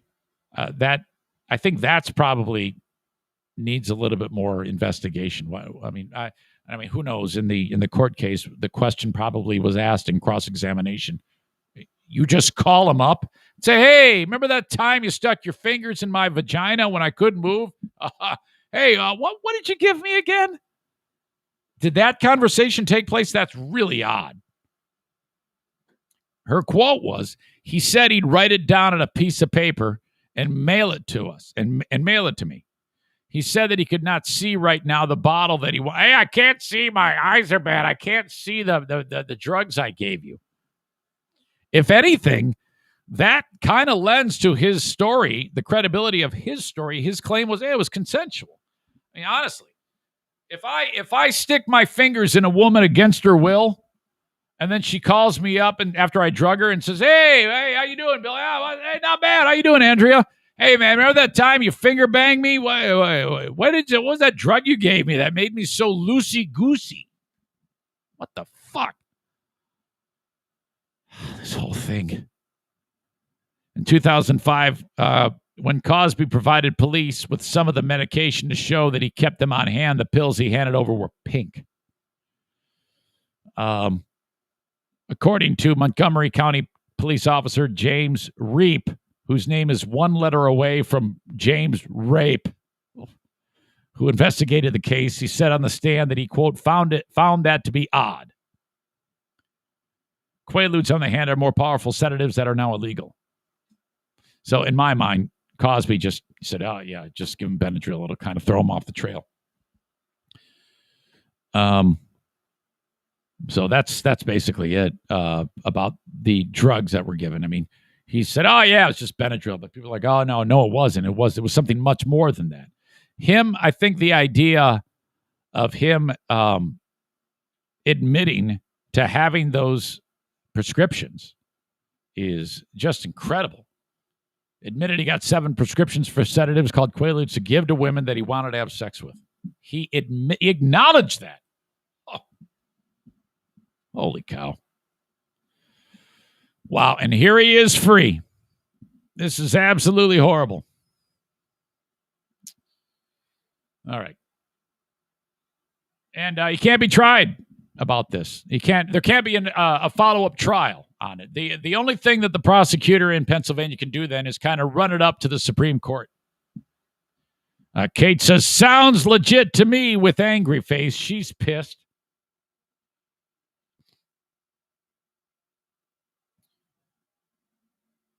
Unbelievable. What a story. I was shocked to see that. He's getting out? What? All right. Hey, I want to help your business. If you're thinking, man, I want to get more information about how the Eric Zane podcast works in terms of sponsorship, reach out to me, Eric at ericzaneshow.com, and I will give you a little info packet about who's listening, where they're listening, how long they're listening for, how many are listening or watching. And then, I give you options if you're really interested. I tell you how much it costs, which is about 1/10 of the cost of radio with just as much reach. That's how it works. If you think you want to know more information, reach out to me, Eric at ericzaneshow.com. Just like my pal Throat/Dale and Superior Cleaning and Power Washing. 231-740-4098. If around your business or your home, you need power washing service done, it's kind of a dirty job, takes a little bit of time, you got to have the right equipment, Dale has all those things for you. Call for a quote. Call or text for a quote. 231-740-4098. That's 231-740-4098 for Superior Cleaning and Power Washing. One of the other elements of his business is cleaning restaurants. If you work for a business, a restaurant, or you own a restaurant, or you know somebody who does, and they're looking for a new cleaning service for when the customers and the employees go home, somebody comes in and cleans the restaurant top to bottom.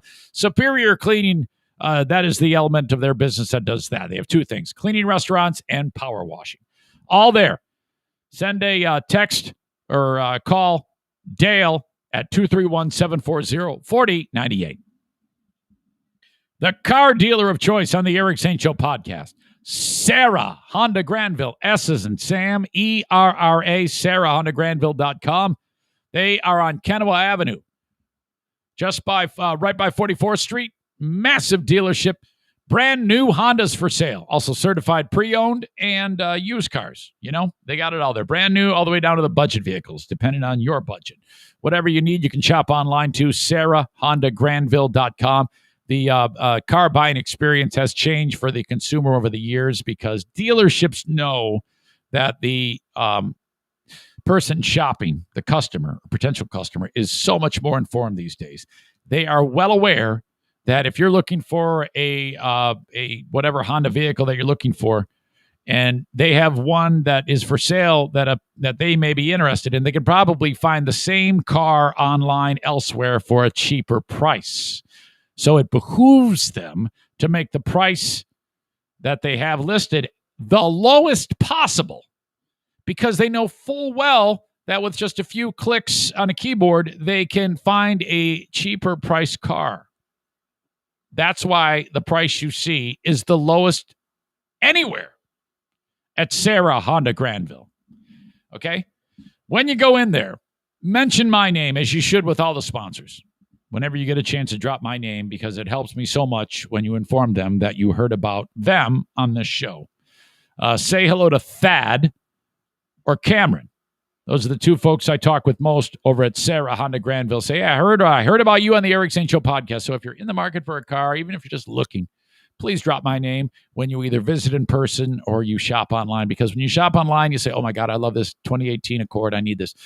Have someone reach out to me. You click the button, in about 10 seconds, your phone's going to ring. Hey, I heard about you from Eric Zane. Let's talk about this car. That's SarahHondaGranville.com. Hang on a second. Bruce, what are you doing? These dogs are looking at me funny. I hope they don't have to poop. Okay. More to talk about. Some of you, well, I know for sure, Bleeding Heart Brian. Josh writes, Cosby is free, but Britney is not. Josh, are you one of these free Britney dumbasses who think that she should be able to do whatever she wants? And look, I'm not some misogynistic asshole who says we need to imprison people and lock them away or something like that. It has nothing to do with that. What you idiots fail to realize, though, is you have an extremely fragile, mentally unstable, and vulnerable human being with a lot of money, okay, that could want... Okay, Josh writes, no, I'm 100% not. I was just trying to get a rise out of you. Well, you did. But there are people like Bleeding Heart Brian who feel she is like, something terrible is happening to her. And yeah, I mean, I imagine for her, she feels it's that way. But there is no way in hell she should be in charge of her own affairs because of what I just described to you. That's why this is a thing.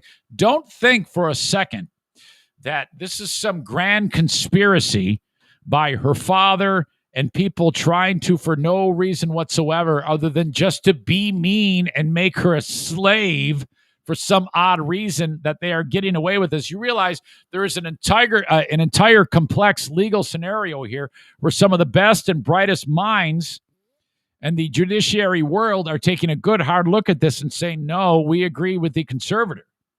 Okay?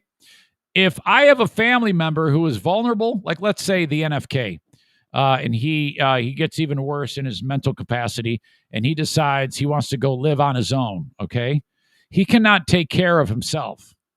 I would do what Britney's dad has done, and that is make it so that decision is taken away from him. That's what's happened here. But you thick-skulled, knuckle-dragging morons believe that something more elaborate is going on. Like Kenny here. He's ultimately one of the dumbest people on the planet. He writes this.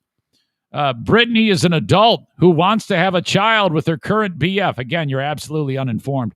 She has every right to have that birth control device removed.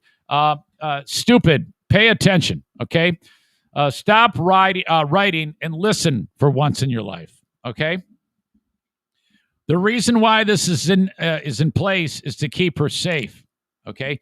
There are unscrupulous people that would love to be able to get at $60 million that she is worth right now, okay?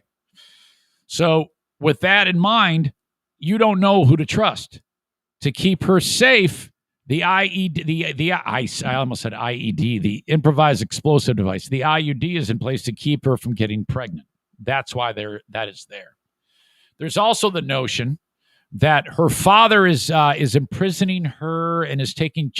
Her father has nothing to do with her personal whereabouts and the medical aspect of this. He is not affiliated whatsoever with any of that. All the dad has to do with, if you'd fucking read once in a while, is the financial element. That's all the dad has to do with. Are you getting that? You stupid idiots seem to think that he is sitting there on like the Iron Throne, like Queen Cersei, ruling her life. He's living in a trailer in Kentwood, Louisiana. He's the conservator, but he had to give permission to run her estate to a fiduciary person who's responsible, who's in charge of all the technical shit, investing her money so that he keeps making money, making sure it's safe, kept in right hands and safe investments and things like that. Okay. The dad has nothing to do with the personal level of this. If you'd read, you'd know that, but you don't do that. You just sit there and make comments on Facebook. So, but whatever. Anyway, that's neither here nor there. The judge has ruled that, no, I'm not lifting the conservatorship. You're still batshit crazy. So no, to keep you safe, you are it's going to stay this way in order to keep you safe. And I don't know why so many of you knuckle draggers don't understand this. And you sit there and you've fallen victim to this story, this narrative that for some reason she's being held down or something like that.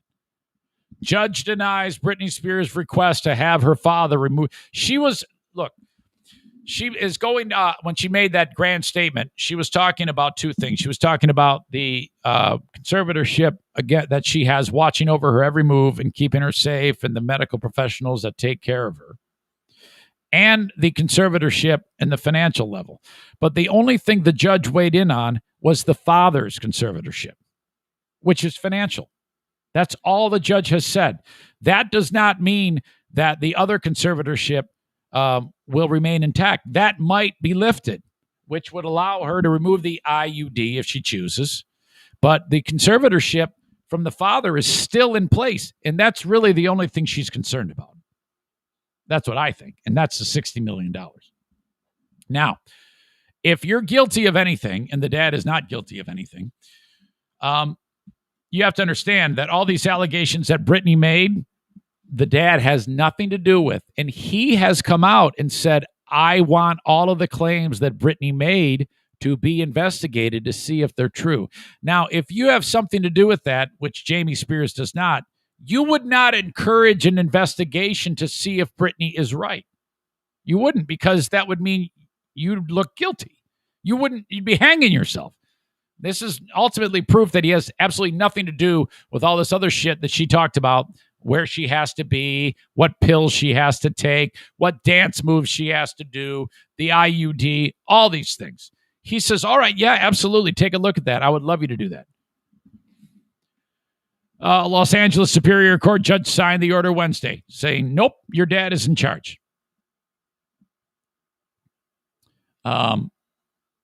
The judge's decision comes after Britney appeared in court last Wednesday to make the direct appeal to the court, saying she was being bullied by the conservatorship and specifically by her father, which is horseshit because he has nothing to do with it. He only has to do, he's a conservator of her finances. And he can't say, hey, wire $30 million into my account, because there's a massive fiduciary conglomerate that watches all the money. There's a huge paper trail. He'd be arrested immediately. You idiots. Until recently, both the financial and personal arms of the conservatorship were controlled by Spears' father, Jamie. But then he was taken off of that.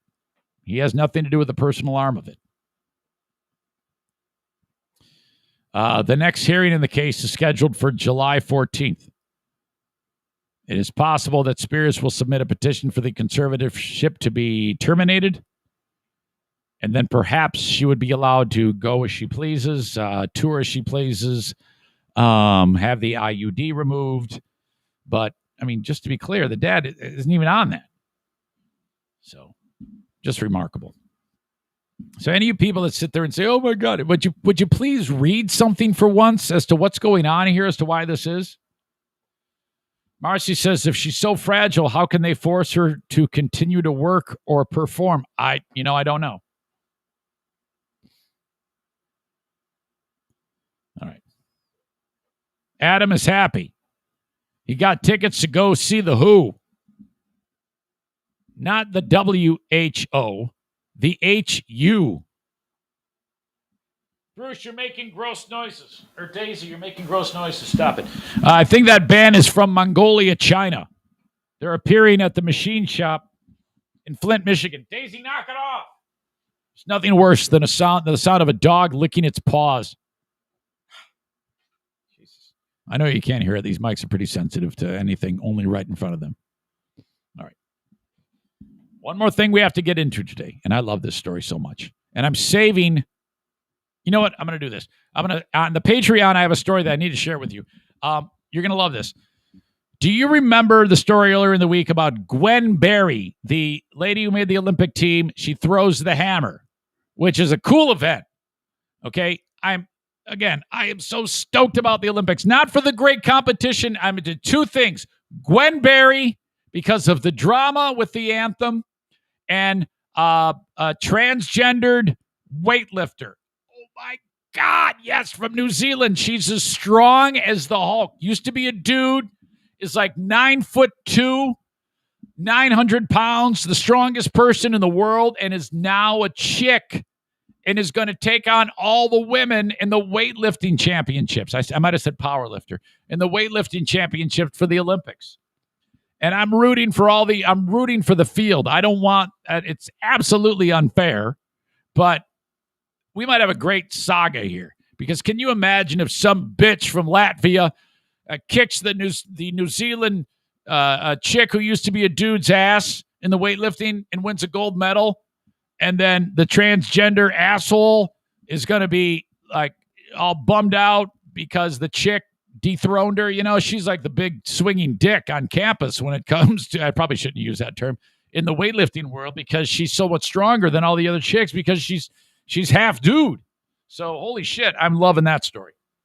But Gwen Berry is the angry bitch who, I call her a bitch, but I mean, whatever. I don't have a problem with her I don't have a problem with people. Well, she is a bitch, okay? But I don't have a problem with people having a problem. I don't have a problem with people taking a knee at the anthem. I've changed my stance on that. I'm like, you do whatever you want to do. There is a good and bad with that. Okay, but the other side of that is there's also consequences to it. So her name is a household name now, Gwen Berry. I mean, everybody knows it. We've talked about it, and I wouldn't have never have known who she was before this. So I'm going to talk about that because there's an update. There's something that's been found from her past that's absolutely spectacular. And I think the thing about Gwen Berry is in the picture. It's one thing to turn from the flag during the anthem. It's another thing to have your hand on your hip with a I don't give a fuck look on your face when you're doing it. And she had this look on her face like, I'm going to kick somebody's ass. Holy shit, was she pissed. Oh, spectacularly pissed off woman. So I'm going to talk about that on the Patreon today. But we need to get in to the story about the lady who, caused the wreck in the Tour de France. Oh, what an epic moment that was. Horrible, horrible, horrible moment. And typically when those happen, it happens because, a mechanical issue or something like that. Like, I don't know, maybe a bump in the road or something like that. It isn't, it doesn't have anything to do with, involvement from the fans. But in this case, it did, in case you missed it. And I will show it to you while we're talking about it here. There's the pileup that happened. And then they kind of look at all of these people that are like, holy shit. One guy broke both arms. The bikes are fucked up. And look at these guys. They're just trying to untangle themselves in the pile of people. Now, if you back this up here, right here, she's right here. Yellow jacket. This is the sign that hit this guy, Tony Martin. He's the first to go stumble, tumble, bumble. And then whammo, they just fall. And look at these dudes looking back. Glad we made it through. Smell you later. Look at this guy. He goes flying. There's Tony Martin. Ass over tea. What do they say? Ass over teacup. Ass over apple cup. Look at right here. Boom. Oh my God. Okay. So that dumb bitch who had stuck the sign out and hit the dude, she ran. There she is. Watch. Doink. After that, and she was doing that because she wanted to be on TV. Our insatiable appetite to be seen on TV has us destroying the first day's race of the Tour de France. Look at how long it took these guys. How many people were affected by this? These guys train like a lifetime for this moment, and one dumb bitch screws it all up. This is still as it happened. How long it took? Look at these guys on the side. Their bikes are all busted up. Screwed up everything for this stage of the Tour de France. One more time. She drops the sign and goes running up this hill. She's smart enough to realize she has just wrecked the race. And they're like, where did she go? Where'd that dumb bitch go? She was speaking Nazi. She's a German chick. And she goes running away like, Ach du Leiber. And the first thing she does, goes to her hotel room, throws her shit in a bag, and takes off. She's gone. She realizes she's screwed. And she flees the country, supposedly. That was the thought. Well, they got her. This dumb bitch has been arrested. Thank God. They got her. She fled the scene. Many thought she traveled to Germany. As she took off down the road, several videos posted on social media showed a spectator holding a cardboard sign. That was her. She has been arrested. She's accused of involuntarily causing injury and faces a more than $1,700 fine. That sounds way too lenient to me. Firing squad, right there. Like they should have like a stage of the Tour de France ending and have like a big platform, her on it, and as they cross the finish line, each guy gets to shoot her. It might be harsh. Maybe just with a paintball gun. You can shoot her with a paintball gun repeatedly for like an hour. Whoever was affected by this gets to shoot her with a paintball gun. The tour has said that they are going to sue her. We are suing her. We are suing this woman who behaves so badly. We are doing this so that the tiny minority of people who do this do not spoil the show for everyone. Absolutely. Throw the book at her. Oh, my God. Crashes on the tour forced riders to urge organizers to implement more safety measures. Riders staged a brief protest during the fourth stage on Tuesday. I wonder what that was like. Yeah, I'm guessing you won't have any more problem. If that happens, they need the other spectators to immediately grab who did it and beat the shit out of them right on the side of the road. These guys could have been killed. Holy crap. Yeah, it's ass over tea kettle. Not sure what that means. Let's see here. Kenny writes this. How about an update regarding the hamster story Facebook post? Now, I think I know what you're referring to on that. And I think it's worth bringing up. Because leave it to you sick bastards. In my story yesterday about when I had to euthanize my hamster. Leave it to you sick bastards to go out of your way to try to make it even worse. Okay? Where is the Pellerito post?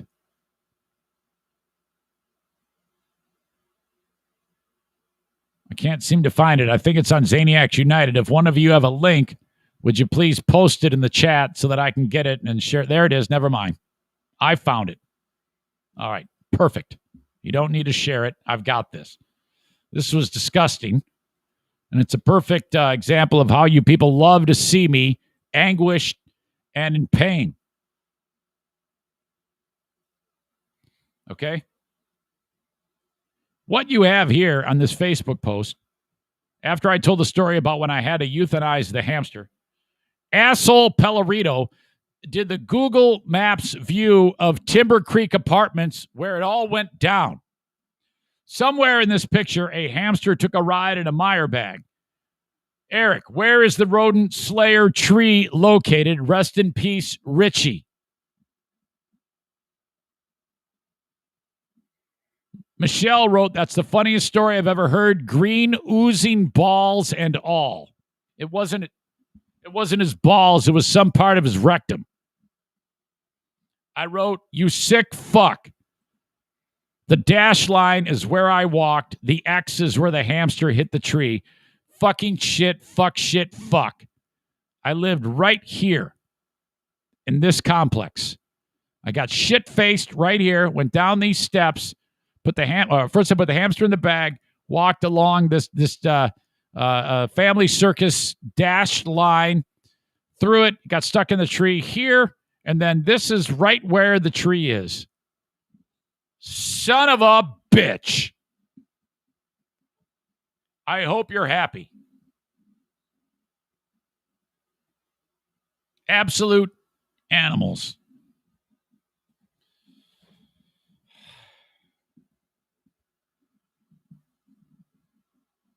Tyler says epic work by Pellerito. I don't think so. I wonder, you know how like a bag never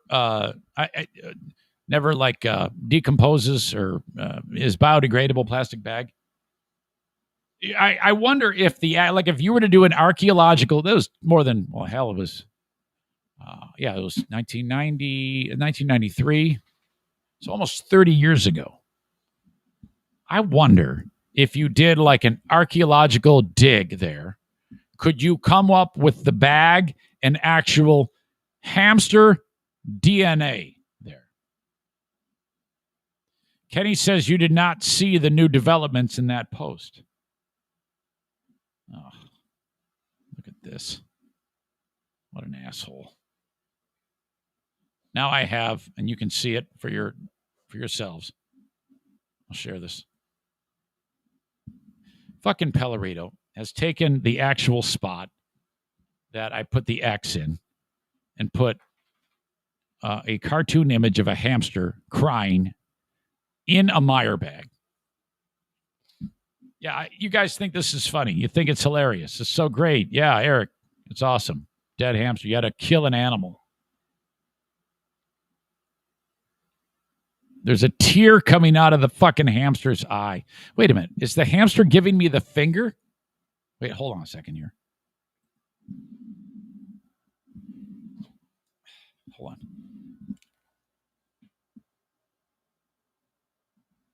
I think the hamster might actually be giving me the finger. Let me zoom in here.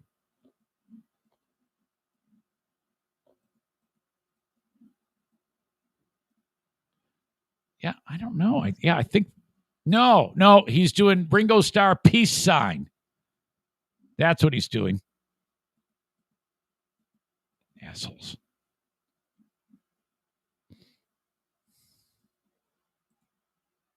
Terrible, terrible day it was.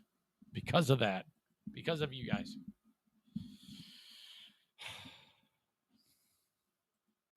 All right. Well, I'm hoping that when I'm away with the NFK, I don't have to relive that with a nightmare. But let me tell you this right now. I am going to keep a notepad and a pen by my bedside. And if you know how like when you wake up, you can remember the dream right away. And then as the day wears on, you'll forget the dream. I doubt I would forget it because I'd never forget the recurring dreams of the hamster death. But when it does happen, I need to take careful notes and pass it along to you disgusting animals And because I know you'll get a good kick out of that. All right. We need to name the asshole of the day because I've been podcasting way too long and I'm in a shitty mood now after all of that. Let's go over what we've discussed. Prescription drama for the NFK. NFK's taking a dump in his pants. Bill Cosby. I had Kyle from Dumpster Divers on, who is an absolute riot. The Britney ruling and all you morons who seem to think she should be set free because you know more than a judge. Yeah, that's another thing. Tell me about what you know. Tell me how it is that so-and-so in whatever town with a stupid Facebook message can somehow be a better decision maker about this than, like, you know, a judge. But please, it's like what I said to that dumb bitch, Bleeding Heart Brian. And I sent him a text. I go, yeah, so the dad's still in charge in the conservatorship. You asshole. I thought you had breaking news that the judge needed and would rule otherwise. Don't you know everything about this? And he didn't like that at all. Idiots. So there's that. And then the dumb bitch who got arrested for the Tour de France. I had Dave Dyer on talking about his interactions with Cosby. I had the Queen of the Forest on talking about the drama with the prescription. It was a fun-filled show. We'll clock in at about 2.5 hours. Holy shit. That's spectacular. It makes me feel good. So all we need to do is finish up this show with the asshole of the day. We'll get to that in a second. If you got a few extra bucks and you want to support the Eric Zane Show podcast, get a t-shirt. EricZaneShow.com. Click on merch. Also makes a great gift. I've got 9 different t-shirt designs with different logos and themes. Multiple colors, multiple cuts, multiple sizes. Long sleeve, short sleeve, you name it. Tank tops. And all sorts of other merchandise there, including coffee mugs and stickers and magnets. All at EricZaneShow.com. Buy some merch. Thank you. Thank you to Julie M., who, as part of a wedding, purchased cornhole boards from Cornhole America. Thank you very much for that. Makes a great gift for a new couple. They would love that. Or they will make the outdoor wedding that much more fun and festive to play cornhole at the outdoor wedding with the initials of the newlyweds. Very, very cool. That's exactly what Julie M. did in this case. And I thank you so very much for supporting the sponsors of the Eric Zane Show podcast. Most of my sponsors are moms and pops who, when it comes to sponsoring the show, it's extremely important that you, the audience, responds, because if you don't, they cannot support me. So that's how this works. So please support them and drop my name. Cornhole America, serving customers all around the United States, but based right here in beautiful Cedar Springs, Michigan. If you're in the market for a set of cornhole boards, custom with any logo design on them, reach out to Cornhole America online at cornholeamerica.com. These will be the last set of cornhole boards you ever buy. They're made with the best of materials and will last forever. This isn't junk that you buy at the grocery store, Meijer, the department store. They won't break when your fat ass uncle falls on them. He'll be sleeping off his blackout drunkenness on your cornhole boards. All right. Cornholeamerica.com for more information. And again, you can put anything onto a set of cornhole boards and the bags. Prince Armin invites you to take the CPL course. If you want to carry your pistol concealed and you are in the West Michigan area, you got to take the course. You can't just go in and get a license to carry. You got to take the course. Everybody has to. Do it with Prince Armin. The next set of classes comes up in the month of July. I should probably get specific with that. So you can make the arrangements. Class is going to cost you $125. It's going to take 2 Tuesday evenings of your time. It is at a residence in Holland Township, Michigan. Okay? You show up at this place. They got snacks. They got drinks. You watch a video. There's Q&A. A lawyer will speak. You get range time. You practice with different pistols. You don't even need to own a pistol, by the way. You can just borrow theirs, rent them. And I actually encourage that so that you know what to buy when you are ready to conceal it. Because some of you might be like, oh, man, I love the 9mm. And then you buy one. You're like, it's too damn big. I don't like it. I think I'm going to go with a 38. Well, then you've already bought the gun. So what you do is you go to Prince Army, the class, and experiment with different pistols. Oh, man, this 38 Ruger is much better. I like this much better. A little smaller gun. Ladies love the 38s, by the way. The ladies typically have smaller hands. The 38, a hollow point 38, that's gonna go in like a BB and come out like an apple. All right. Tuesday, July 27th is the next class. So you got 26 days till the bell rings for the class. You sit there for 4 hours, do your stuff, you go home. Following Tuesday, August 3rd, same thing. It's at a guy's place who's got like a petting zoo, too. It's awesome. Nicest outhouse in the entire state of Michigan. That's true.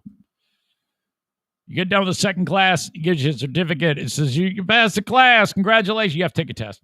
You'll pass. Take the certificate. First, you give Prince $125. That's how much the class costs. Take your certificate to the county. Say, I want to get a pistol license. All right. Hold on here. We got to do a background check, dickhead. Let's fingerprint you. Did you take the class? Yes. Steve Prince? Yes. Okay, great. Give them that. They fingerprint you. You give them some money. You go home. They do a background check to make sure you're not a fucking maniac. And then they don't let you know anything. They just send your license to you. That's it. Then you pack in heat. Quiet confidence, knowing that you are not a lamb. You're a sheepdog. So when some crazy fuck decides in the Meyer clothing section he wants to rip out his fucking gun and lay waste, you shoot him right in the fucking chest. Because you've got the know-how. You've got the knowledge. Knowledge is power. PrinceArming.com. Don't be a lamb. Be a sheepdog. Arf. Arf. Kind of a soapbox there. All right, one more here.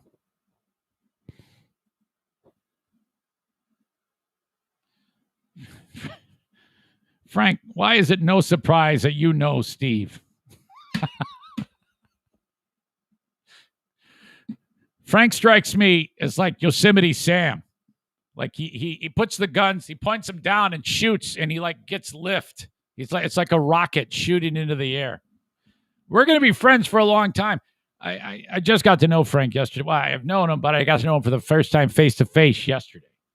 I can tell after the ass sniffing that we are friends for life. How about that?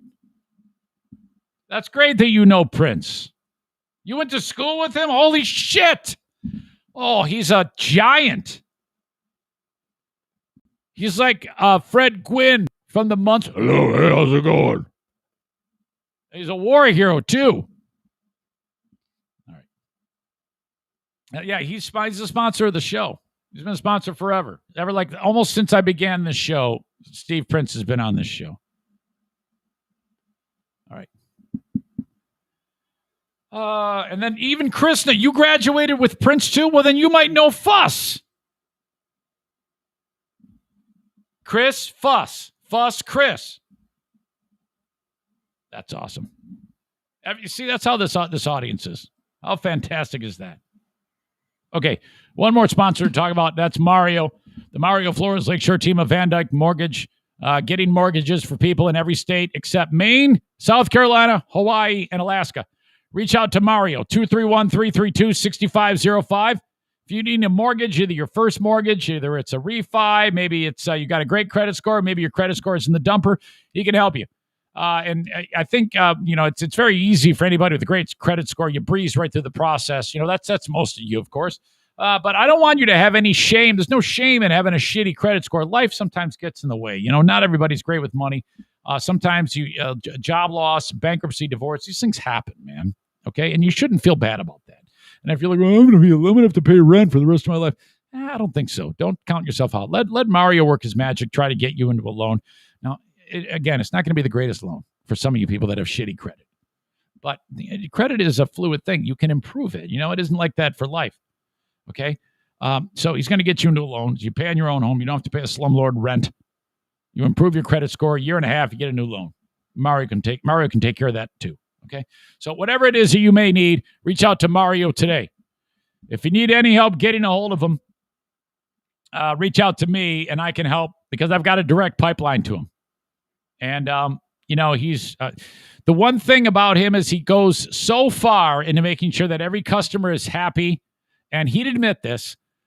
Sometimes it's like, oh, God, Eric, thank you for the reminder. I will do this immediately. So you have a personal conduit to Mario with me. I'll say that in full transparency here. I can help if there's anything that needs to be facilitated because of the effort that he puts forth with every customer. You will fall in love with this guy. The Mario Flores Lakeshore team of Van Dyke Mortgage, 231-332-6505. Who is the asshole of the day? All right. Yeah, Chris does know fuss. Holy fuck. Everybody's friends here, just like that. How cool. Well, wait till you hear what Fuss is selling. And I think a lot of you are going to be able to take advantage of this. You're going to love this. Okay? And if he can't help you personally because of your own scenario, I can promise you know someone that he can help. I'll be perfectly honest with you. Fuss is picky about who he advertises with, and he should be. And he goes, all right, I'm going to give you a run. This is what you got to do to make it happen. Like, we have a specific number of people that need to bang on his door that are in the audience. If you don't, I'm fucked. But I'm pretty confident I can make it happen. I'm not trying to hold you hostage. I'm just letting you know that that's the game. It's like that with every customer that I have. Every sponsor, if the phone doesn't ring, I'm out. So that's why these signs stay up behind me. Because you as sponsors, you as listeners support my sponsors. And that's what I made clear with him. And he knows that.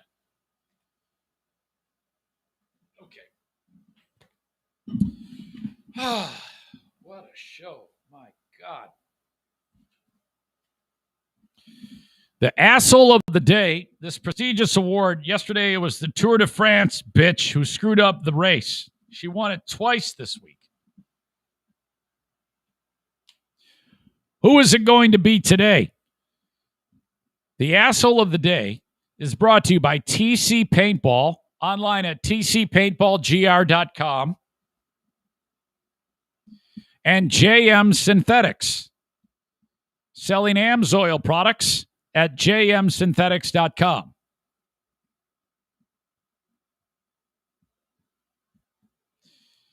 Can you imagine how much trouble I would be in if the asshole of the day was not Bill Cosby? And it's one thing about him getting released, okay? Technically, yes, there was a problem with the prosecution. If Cosby came out and just quietly skulked away, frankly, the prosecutor who didn't have the foresight to see that this was a problem and used Bill Cosby's own words against him, and that ended up causing the overturning of the conviction. That prosecutor should have been asshole of the day. But it's the way Bill Cosby emerges from prison with the black hand raised, saying this is finally the black guy wins. When fuck, the black guys want to fucking kick your ass. You raped the black women, you piece of shit, fucking asshole. Fuck you. You and your spokesperson. You guys are the worst. And who knows what the hell is going to happen to this guy in the future. Hopefully somebody takes him out. Absolutely horrible. The asshole of the day is Bill Cosby. Congratulations. With an honorable mention going to the Pennsylvania Attorney General who prosecuted Bill Cosby. That's it. I think we set a record for length today on the show. I have the Patreon bonus podcast starting in 19 minutes. So where this one ends, that one will pick up. If you don't know, there's no ads on it because it's completely funded by the audience with their dollars that they earn every day. Thank you so much for that. And we will continue. I'm going to talk about Gwen Berry and all of that. What else do I have? I had a unbelievably, ridiculous moment with Madison on Facebook yesterday as she's shared with us all her new hobby. And I was too lazy to put on a shirt. And everybody made fun of my gigantic fat belly and my fat rolls. And that was very hurtful. And I didn't like that. I'll talk about that. And whatever else we get into on the Patreon bonus podcast. Found at patreon.com/Eric Zane, patreon.com/Eric Zane. But that's it. A note. I'm not free podcasting. I'm not Patreon podcasting tomorrow. And I also found out yesterday that I'm not free podcasting or Patreon podcasting Monday. Now, I didn't plan on that, but the Queen of the Forest said I'm not coming home on Sunday. I'm not driving home on the 4th of July. And I'm like, what? Yes, we're coming home Monday. It's a long weekend. We're going to celebrate America. You don't drive home on the 4th. The 4th is when you see the fireworks. Sunday is when you sleep in, and then we drive home. Monday is when we sleep in and then drive home Monday. So she's the boss. I said, oh, yeah, of course. No problem. I'll be back Tuesday with a fresh show. Kenny says, I'm still amazed that you went 2.5 hours today with no pee break. I don't know, and I don't even feel like I have to pee. I drank 2 cups of coffee beforehand. Remarkable. On one kidney. One kidney. Fucking legendary. Okay, till next time. Have a good one, folks. Happy 4th of July. Happy birthday to the NFK. Happy birthday, America. It's a great country. And that's it. All right. Have a good one. Fuck Bill Cosby.